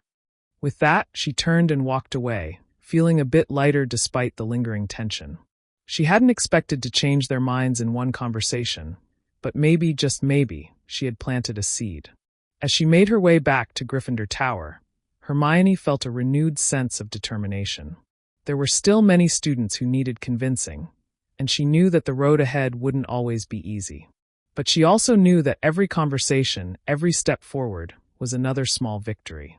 And as long as she kept moving forward, she believed that eventually Hogwarts could be the place of unity she had always imagined it could be. The weeks that followed Hermione's confrontation in the library were a whirlwind of moments, some small and unnoticed, others larger and more defining. She had expected resistance, of course, but what surprised her was how persistent it all was. Even among students who had seemingly accepted the idea of unity, old habits were hard to shake. Some resisted openly, while others were simply indifferent, unwilling to engage with students from other houses beyond what was strictly necessary. Despite the challenges, Hermione couldn't shake the feeling that something had begun to shift. It wasn't immediate, but there was a subtle change in the air, a sense of possibility. And though she knew it would take time, she could feel a difference in how students interacted in the halls, how they spoke to each other in class. The animosity wasn't gone, but there was more space for understanding. It was a cold Thursday afternoon when things took an unexpected turn. Hermione had just finished a long study session in the library when she overheard a conversation that caught her attention. At first, it seemed like the usual chatter of students discussing the latest gossip, but then she heard a name, Luna Lovegood. Luna, who had been somewhat of an enigma to many students at Hogwarts, had become somewhat of a staple in their circle. Since Unity Night, her odd yet endearing perspective had provided a fresh lens for some students, many of whom had once found her eccentricities irritating. Now, however, Luna's ability to see the world through a different set of eyes had begun to have its own subtle influence on the school. People were starting to take her more seriously, even if they didn't always understand her. As Hermione walked closer to the group of students huddled near the Gryffindor table, she realized that one of them was a second-year boy from Slytherin, Aaron Fenwick, who had always been notably distant and often dismissive of anything that seemed to disrupt the old order. He was speaking to Ginny, his voice low but urgent. "You can't be serious," Aaron was saying, his tone a mix of disbelief and something else. "Luna Lovegood? You're telling me you actually believe the things she says?" Ginny, who had been part of the group that was pushing for change, seemed unfazed. "You've heard her talk about creatures no one else believes in. Sure, she's a bit eccentric, but that doesn't mean she's wrong." "I'm not saying she's wrong, Ginny," Aaron replied, clearly agitated. "But I mean she talks about things that don't even make sense. The Nargles, the Crumplehorn Snorkax. What's next? A dragon who breathes fire in reverse." Hermione, who had been listening quietly, took a step forward, unable to resist. "Sometimes it's the things we don't understand that hold the most truth," Hermione interjected softly. The group fell silent, and she realized she had the floor. "I've known Luna for a long time, and while I don't always understand everything she says, I've learned that her way of thinking isn't about making sense in the way we expect. She sees things differently, and sometimes that's exactly what we need." Aaron turned to her, his brow furrowed. "I don't think you can just start believing everything she says just because she's Luna Lovegood. That's not how this works. I'm not asking anyone to believe everything Luna says. But her perspective on life, how she's able to see the value in things most people overlook, has taught me a lot, Hermione said, her voice steady. And if we want to build unity, we need to be open to those perspectives. To the people who think differently, who challenge the norm. Ginny nodded, a small smile on her face as she watched Hermione speak. She'd always admired Hermione's conviction, especially when it came to standing up for things that mattered. Aaron, however, looked unconvinced, and Hermione could see the skepticism in his eyes. "You're really starting to sound like one of those unity types," he muttered, a trace of mockery in his voice. "This isn't going to work. You can't just throw everyone together and expect them to get along." "I'm not saying it's easy," Hermione replied, her voice calm but firm. "But it's worth trying. If we don't try, we'll be stuck in the same old cycle. And trust me, that's not something anyone wants." Aaron snorted but said nothing more. As the group fell into an awkward silence, Hermione turned to leave. But before she could go, she heard Ginny's voice. "Don't worry," Ginny said to Aaron with a knowing smile. "We'll get you there. Eventually." Aaron gave a reluctant nod but didn't respond. Hermione, feeling a quiet sense of accomplishment, headed out of the great hall, her thoughts swirling. She knew the road ahead wouldn't be easy. The resistance she was facing wasn't just a matter of stubbornness. It was a deep-rooted fear of change. Some students feared what might happen if they opened themselves up to new perspectives, while others simply didn't know how to navigate the complexity of a world where boundaries were no longer so clear-cut. As Hermione walked through the corridors, her mind raced. There was so much more to be done. There were still too many students who hadn't yet seen the value of breaking down the old house walls. Too many who were content to stay within the comfort of what they had always known. But even in the midst of the resistance, she could see that there were those who were beginning to change. It was these small victories, these quiet moments of realization, that made the struggle worthwhile. They weren't loud or dramatic. They weren't even always acknowledged. But they were there.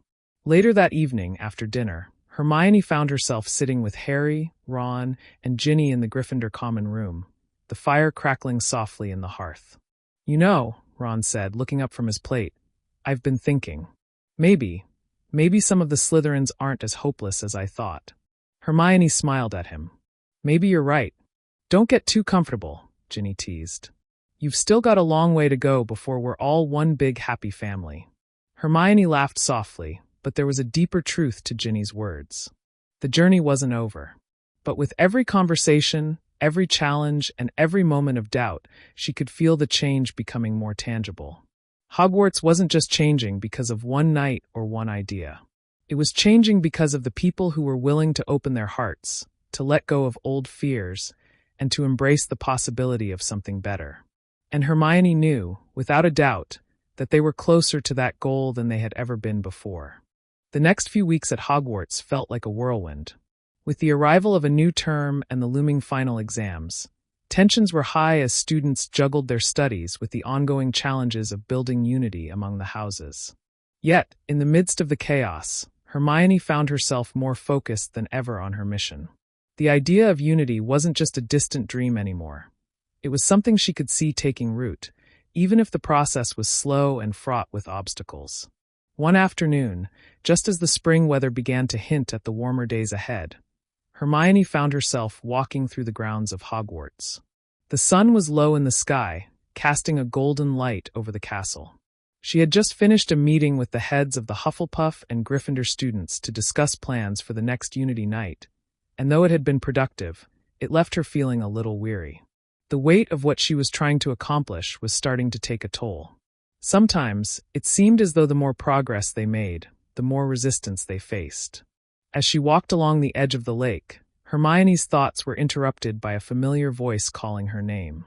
"Hermione!" Ginny's voice was bright, and Hermione turned to see her jogging up to meet her. "Hey, Ginny." Hermione greeted her with a tired but genuine smile. "What's up?"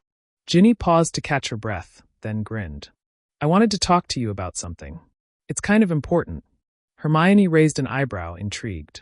"Go on." Ginny looked around, as though making sure they weren't being overheard, then leaned in slightly. "I've noticed something. Something that's been bugging me for a while now."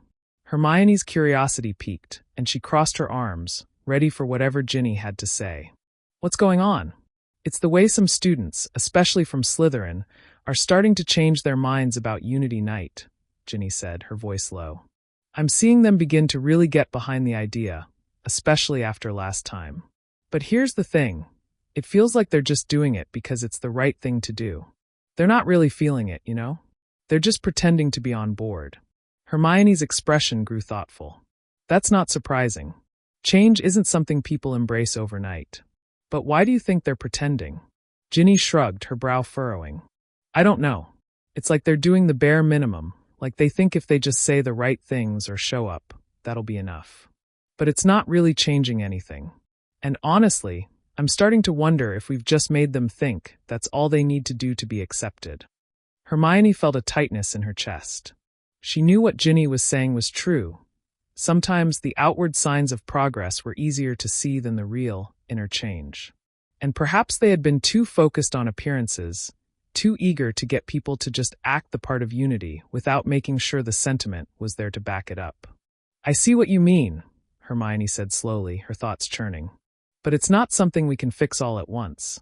Maybe we've been too focused on the idea of getting everyone together for these events, when what really matters is whether they're truly engaging with the concept. We can't just give them a checkmark for attending Unity Night or putting on a smile at the dinner table. They need to feel what it means to be a part of something bigger than themselves. Ginny nodded. Exactly. I'm just worried that if we don't address it soon, we'll end up with a lot of people who are going through the motions but aren't actually changing the way they think about each other.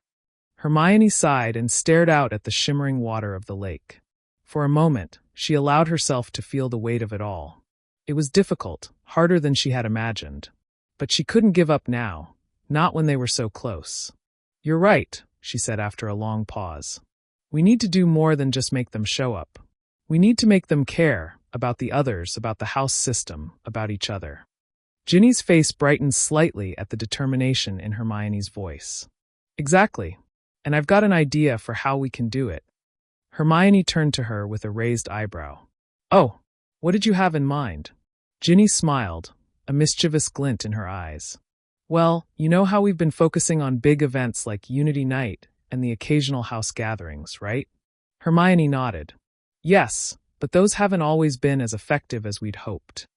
Right, Ginny agreed. But what if we made something smaller, more personal?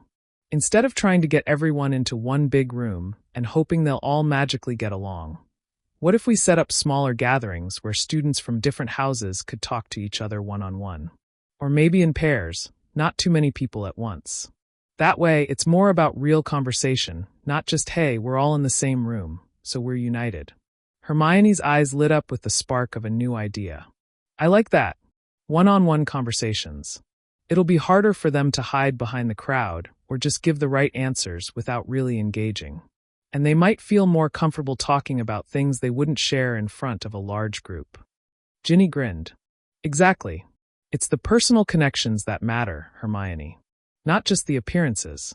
Hermione took a deep breath, feeling the weight of the plan settle into her thoughts. It was exactly the kind of initiative that could help people break through their surface-level perceptions and start making genuine changes. It wouldn't be easy, but it was definitely worth trying. I think that's a great idea, Hermione said, feeling a rush of determination. We'll need to set it up quickly. Maybe we can get the heads of each house involved, help organize the pairs or small groups. And then we can facilitate the conversations ourselves, guide them if we need to. Ginny nodded, her expression serious now. It's going to take time, Hermione. But if we can get people to actually listen to each other, that's where the real change will happen. Hermione's heart swelled with hope. It was a small step, but sometimes the smallest steps led to the biggest transformations. Later that evening, Hermione sat down with Ginny and several other students to begin organizing the first of these smaller, more personal gatherings. It was a risk. After all, they couldn't control what people would say or how they would behave. But Hermione was willing to try anything that might bring real change to Hogwarts. As the plans began to take shape, Hermione couldn't help but feel a renewed sense of purpose. They were moving in the right direction. The path ahead would be difficult, but it was one worth walking. The next few weeks at Hogwarts felt like a whirlwind. With the arrival of a new term and the looming final exams, tensions were high as students juggled their studies with the ongoing challenges of building unity among the houses.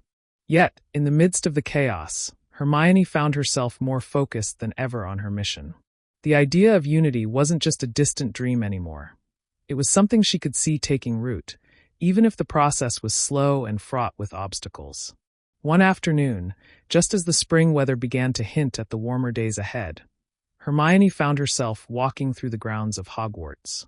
The sun was low in the sky, casting a golden light over the castle.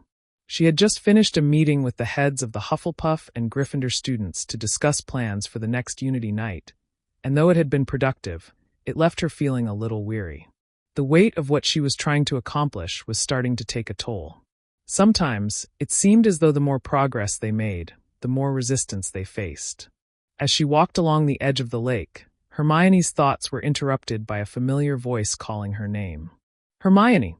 Ginny's voice was bright, and Hermione turned to see her jogging up to meet her. "Hey, Ginny." Hermione greeted her with a tired but genuine smile. "What's up?" Ginny paused to catch her breath, then grinned.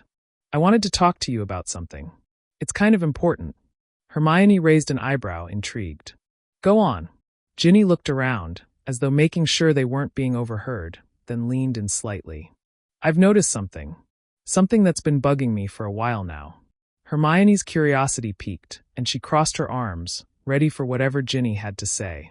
"What's going on?"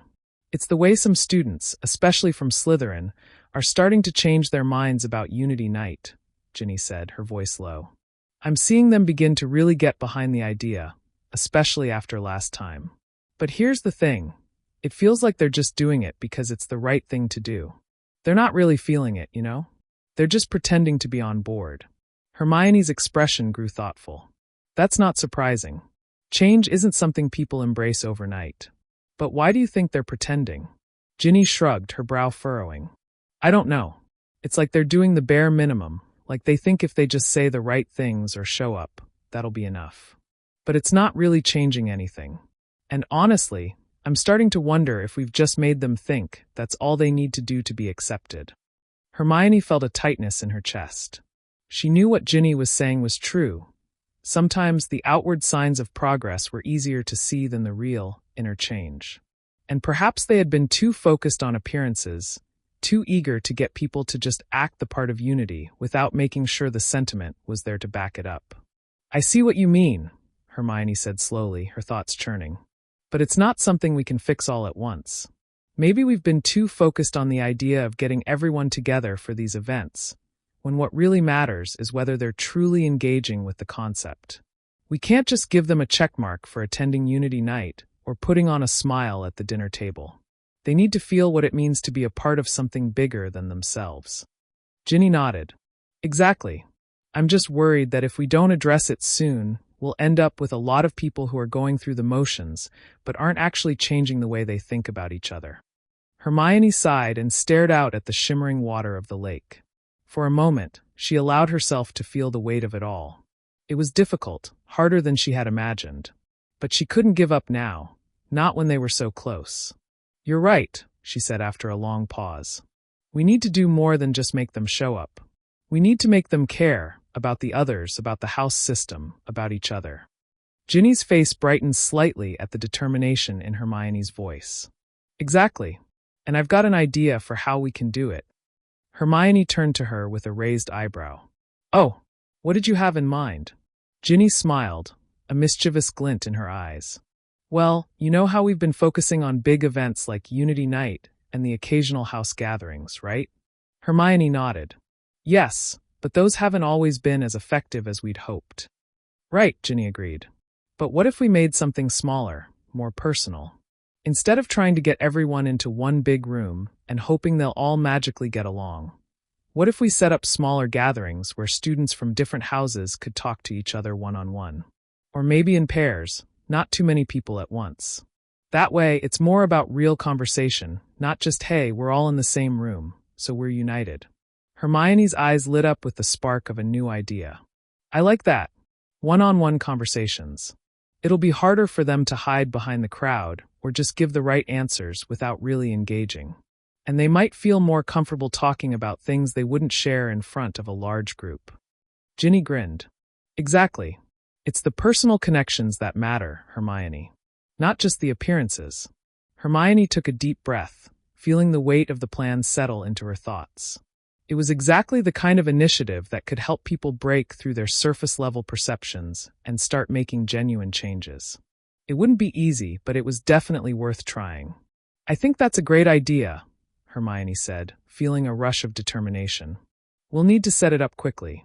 Maybe we can get the heads of each house involved, help organize the pairs or small groups.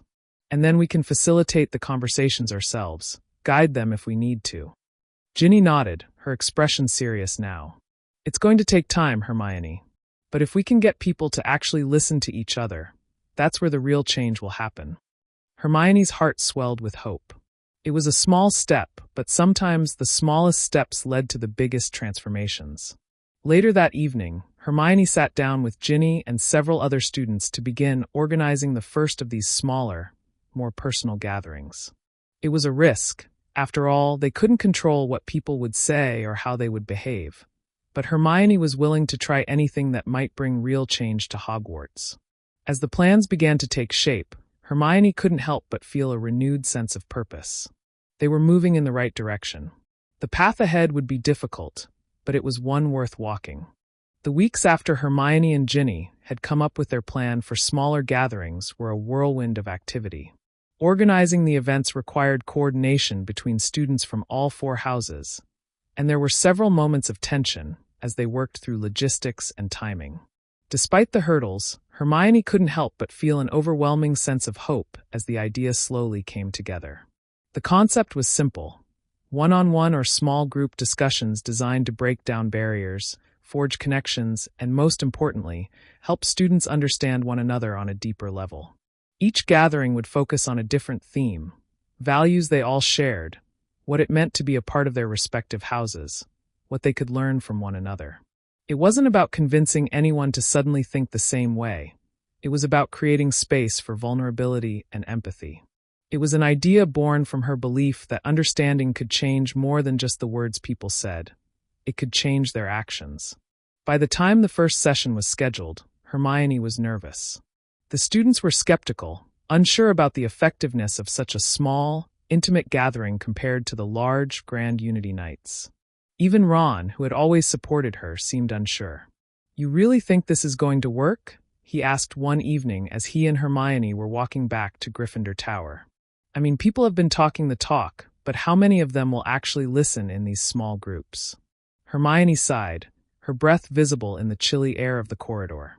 "I'm not sure, Ron. But I can't help feeling like this is the right way. People can hide behind their houses, behind their groups, when there's a crowd. But one-on-one? It's harder to pretend." Ron gave her a skeptical look. "Well, I hope you're right. I mean, if this works, maybe we could actually start seeing some change, right? But if not, well, we'll still be trying." Hermione smiled at him. "That's all we can do. Try." As the days passed, word began to spread about the upcoming small group gatherings. Each house had chosen a set of students to pair up with members of other houses, with the goal of meeting at the designated times and engaging in open, honest conversations. Hermione had arranged it so that every student from the four houses would have the opportunity to engage with someone they hadn't spoken to much before, if at all. The night before the first group meetings, Hermione found herself in the Gryffindor common room, pacing in front of the fire. She was jittery with nerves, unsure of what tomorrow would bring. It felt like an important step, one that could either succeed brilliantly or fail spectacularly. "Worried about tomorrow?" Ginny's voice came from behind her, and Hermione turned to see her friend leaning casually against the doorframe. Hermione stopped pacing and gave Ginny a tired smile. "I can't help it. It feels like it's all riding on this, you know? If it doesn't work, we might have to rethink everything. Maybe Unity Night wasn't such a bad idea after all." Ginny walked over and sat down on the couch, crossing her arms. "I get it, but you've thought about this a lot. I trust you. Besides, you've already made more progress than anyone expected." Hermione sighed, sitting next to her. "But is that enough? We're asking people to look past decades of rivalry, years of built-up hatred and fear. Are we really going to be able to change things just by talking? Ginny smiled gently. We've got to try, Hermione. And you've given everyone a reason to try with you. Hermione nodded, feeling a sense of reassurance. I suppose you're right. The next day arrived with a strange sense of anticipation. As the first sessions began, the groups gathered in various corners of the school. In the library, the first session was set up by Hermione herself, and she could already see the tension in the air.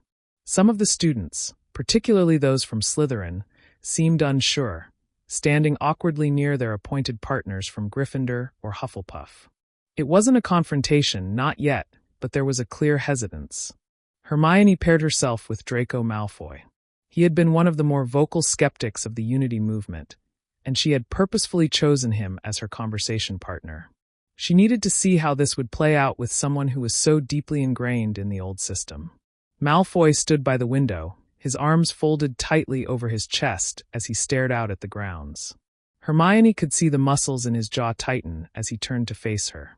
His expression was unreadable, but there was something in his eyes, an expectation, perhaps, or a challenge. Well, Granger, he said, his voice as cold as ever. I suppose this is what you think is going to change everything, isn't it? Hermione took a deep breath and sat down across from him, trying to calm the fluttering nerves in her stomach. I think it's a step in the right direction, she said. And that's all we can do. Take one step at a time. Malfoy snorted, but didn't immediately respond. For a long moment, the silence between them was thick, almost uncomfortable. Hermione could feel her impatience rising. She wanted to get this over with, to dive into the conversation that might just make a difference. But she knew it wouldn't happen if she didn't give him the space to speak. Finally, after what seemed like an eternity, Draco spoke again, his voice quieter than before. So, what's your big idea, Granger? You think that by talking to me like this, we'll somehow forget everything that's been drilled into us for years? The rivalry, the house distinctions. Hermione looked him squarely in the eyes. No, but I do think that if we start seeing each other as individuals, if we talk to each other like people, we might begin to break down some of those old barriers. Draco's eyes flickered, but he didn't reply right away. Hermione pressed on, determined. I understand that you've grown up in a world where Slytherin was always superior. But does that really mean everyone from Gryffindor, Hufflepuff, or Ravenclaw is your enemy? Is it worth holding on to all that bitterness? Draco's expression darkened. You think it's that simple? I think it's worth trying, Hermione said firmly. Because if we don't try, we'll never change. There was another long silence between them, one that stretched on long enough that Hermione almost thought he might leave the room in frustration. But to her surprise, Draco's gaze softened just slightly. Maybe, he muttered. Maybe it's worth a shot. It wasn't much, just a small crack in the wall that had separated them for so long. But it was something. Hermione felt a glimmer of hope. This was the first step. Not perfection, not an immediate transformation, but the beginning of something new. And as the day wore on, Hermione saw similar moments happening all over the school. Slowly but surely, the walls that had separated the students of Hogwarts began to erode, one conversation at a time. They were far from done, but in that moment, Hermione knew they had made real progress. The days that followed the initial small group meetings were filled with whispered conversations in corridors, uncertain glances exchanged in classrooms, and a palpable shift in the air of Hogwarts. There wasn't a dramatic change, not yet, but there was movement. A tremor in the long-standing rigidity of the house rivalries, like frost beginning to melt beneath a hesitant sun. Hermione watched it all with cautious optimism. Students who had previously refused to even sit near one another in the Great Hall were now found studying together in the library. Others, though still hesitant, were at least engaging in civil discussions instead of petty insults. She knew better than to call it unity just yet, but it was something, a beginning. But with change came resistance. Not everyone welcomed the new atmosphere. While many had embraced the chance to better understand one another, a smaller but louder minority had grown more agitated.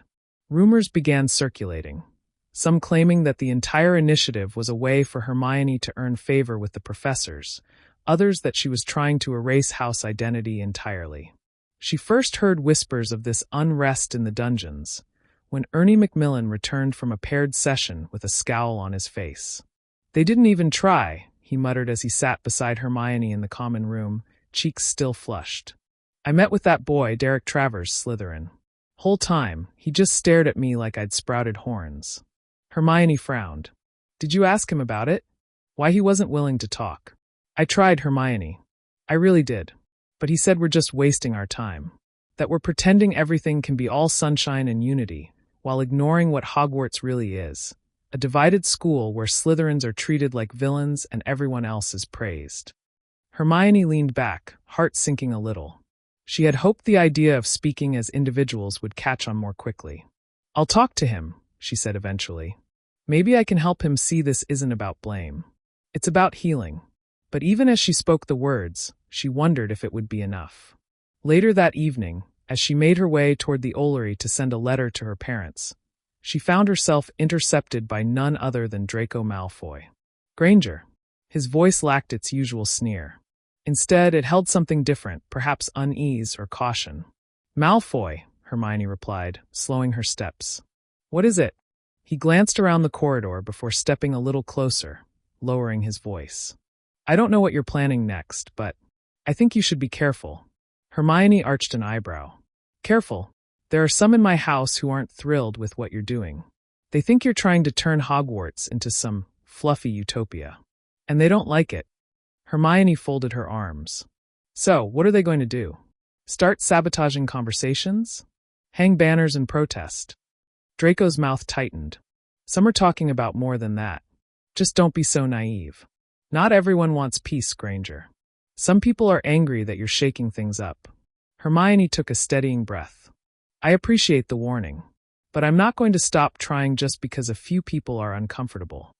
Draco hesitated, then nodded slowly. "I didn't think you would." And with that, he turned and walked away, his robes sweeping behind him. As Hermione continued on, her thoughts churned. She had known this wouldn't be easy, that the traditions and rivalries of Hogwarts were deeply rooted, like weeds in an old garden. Pulling them up would leave scars. But the warning Draco had given her added a layer of danger she hadn't fully considered. What if someone tried to actively undermine the peace they were building? The next day, her fears proved valid. When the students gathered for the second wave of small group discussions, something felt off. There were a few missing students, nothing terribly unusual. But then, as she entered the library, Hermione saw it. Books had been ripped from shelves and scattered across the floor. Pages torn, ink spilled, several chairs overturned. It wasn't just a mess, it was a statement. At the center of the chaos was a crude sign, scrawled in angry ink. "Hogwarts doesn't need your unity. Stay in your lane, mudblood." A chill ran down Hermione's spine as she stared at the words. It wasn't just an insult, it was a threat. And worse, it was a reminder of just how deep the hatred still ran in some hearts. Ginny arrived seconds later, gasping at the mess. "Merlin's beard, Hermione." Hermione forced herself to kneel down, gathering the scattered books. "They're scared. That's what this is. Fear made ugly. Do you want me to go get Professor McGonagall?" Ginny asked gently. Hermione hesitated, torn between anger and purpose. "Yes," she said after a moment. "But tell her this won't stop us." "Not now." Later that night, a quiet meeting was held in the Hufflepuff common room. Students who had been part of the Unity discussions gathered around Hermione, concern etched into every face. "Maybe we should take a break," Justin Finch-Fletchley said. "Let things cool down." "No," Luna replied softly yet firmly. "That's what they want. For us to be afraid. We can't let fear make our choices."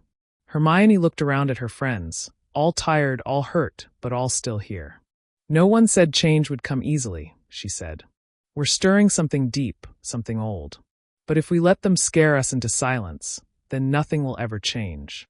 Ron leaned forward, his arms on the table. "So what do we do?" Hermione took a breath. "We keep going."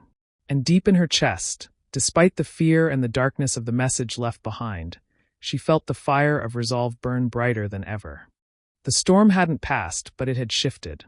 Where there had once been hesitant collaboration, now there was quiet resistance. Resistance not against Hermione's vision, but against the hate that tried to silence it. The attack in the library had shaken the students, but in its wake, something remarkable happened. Students returned to the conversations, not just out of curiosity now, but out of conviction. It was Hannah Abbott, usually the quietest of them all, who stood up in the Great Hall during breakfast a few days later and spoke in a voice that rang out over the clinking of cutlery and murmured chatter. "This is our school too," she said, standing on the long Hufflepuff bench. "We're not going to be pushed into fear just because someone doesn't like change. I'm proud to be a Hufflepuff. I'm proud to be a friend to anyone who believes we're stronger together than we are divided." Her words sent a wave of applause across the Hufflepuff table, then the Ravenclaws. Even a few Gryffindors joined in. Hermione, who sat beside Ernie and Justin, blinked back the sting in her eyes. The moment had come from nowhere, but it had landed with weight. It was genuine. It was powerful. And it was the spark they needed.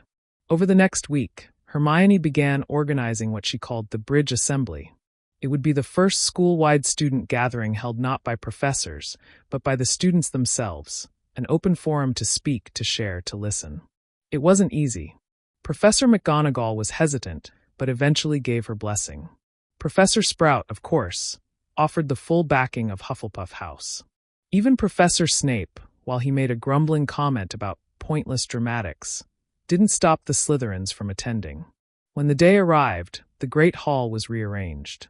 The 4 house tables were replaced with a circle of chairs, dozens of them, arranged so that no house took precedence. Students entered with curiosity and uncertainty, some whispering, others defiant. But Hermione stood at the center, calm and composed. She didn't start with a speech. She started with a question. "What do you want Hogwarts to be?" The silence was heavy at first, until a Ravenclaw named Anthony Goldstein raised a hand. "Somewhere we can all be proud of. Not just because of the house we're sorted into." A Slytherin girl, Daphne Greengrass, spoke next. "I want people to stop assuming I'm evil just because I wear green." Then Ginny Weasley. "I want my brothers to stop fighting people in the corridors just for being different." Then, to Hermione's surprise, Theodore Nott stood and said, "I want us to stop pretending everything was fine before this." It wasn't. What began as whispers became stories. Stories of hurt, confusion, friendship, and resilience. Of how it felt to be the only Muggle born in a classroom, or the only Slytherin in a joint project. Of friendships that broke because of colors worn on robes, and others that bloomed despite them. Hermione didn't speak until the very end. "This isn't about changing Hogwarts traditions," she said. "It's about changing the future. I didn't think I'd be sorted into Hufflepuff. I thought I'd end up in Ravenclaw or Gryffindor. And for a moment, I was disappointed. But I see now that being a Hufflepuff gave me something no other house could have. It gave me the belief that everyone matters. That loyalty and kindness can move mountains, not just wands." She paused, sweeping her gaze across the faces watching her. "We can be brave like Gryffindors, clever like Ravenclaws, ambitious like Slytherins. But we need to be fair. We need to be kind. That's what unites us. That's what makes Hogwarts home." When she finished, the hall was quiet again. But it wasn't the silence of discomfort. It was reverent. Then, as though on cue, someone began to clap. Then another. Then the whole room stood in a wave of thunderous applause. Even McGonagall, standing to the side, gave a small, proud smile. That night, as Hermione walked back to the Hufflepuff common room, she passed through the familiar corridor where she'd once cried alone after being mocked during first year. This time, though, she wasn't alone. Ernie, Susan, Justin, and Hannah walked beside her. Ron and Ginny followed close behind. Luna had linked arms with Daphne Greengrass, deep in conversation about Thestrals. Everything was different. Inside the common room, a fire crackled gently as they all sank into chairs and cushions. No one spoke for a while. The day had been heavy but full. Ron leaned over and nudged her lightly. "You know, I never thought I'd see a Slytherin and a Ravenclaw actually agree on something." Hermione chuckled. "You and me both." Ernie raised a toast, just a goblet of pumpkin juice, but it felt like champagne. "To Hufflepuff," he said. Hermione raised hers too. "To Hogwarts." In the weeks that followed, things didn't become perfect. Students still argued. Rivalries still flared. But now there was a path forward. Now there were bridges where before there had been walls. And whenever someone asked how it had started, how Hogwarts had changed, the answer was always the same. It started with Hermione Granger, the girl who was supposed to be in Gryffindor, but became the heart of Hufflepuff instead. Years later, long after Hermione Granger had left Hogwarts and become one of the most influential voices in the Ministry, the tale of the Hufflepuff who changed the school lived on. Every first year now attended an orientation called the Unity Circle, modeled after the bridge assembly she had founded. House rivalries hadn't disappeared, but they had evolved. Collaboration was no longer rare, it was expected. In the Hufflepuff common room, a portrait had been hung beside the fireplace. Hermione, surrounded by students of every house, smiling warmly, her wand resting at her side, a stack of books in her arms, and a golden badger at her feet. Underneath the portrait, the inscription read, "Courage may begin in the lion's heart, but change begins with the steady steps of the badger." And every year, the Sorting Hat still sang about loyalty and friendship. But now it also reminded students that sometimes where you're sorted doesn't define who you are, what you do with it does.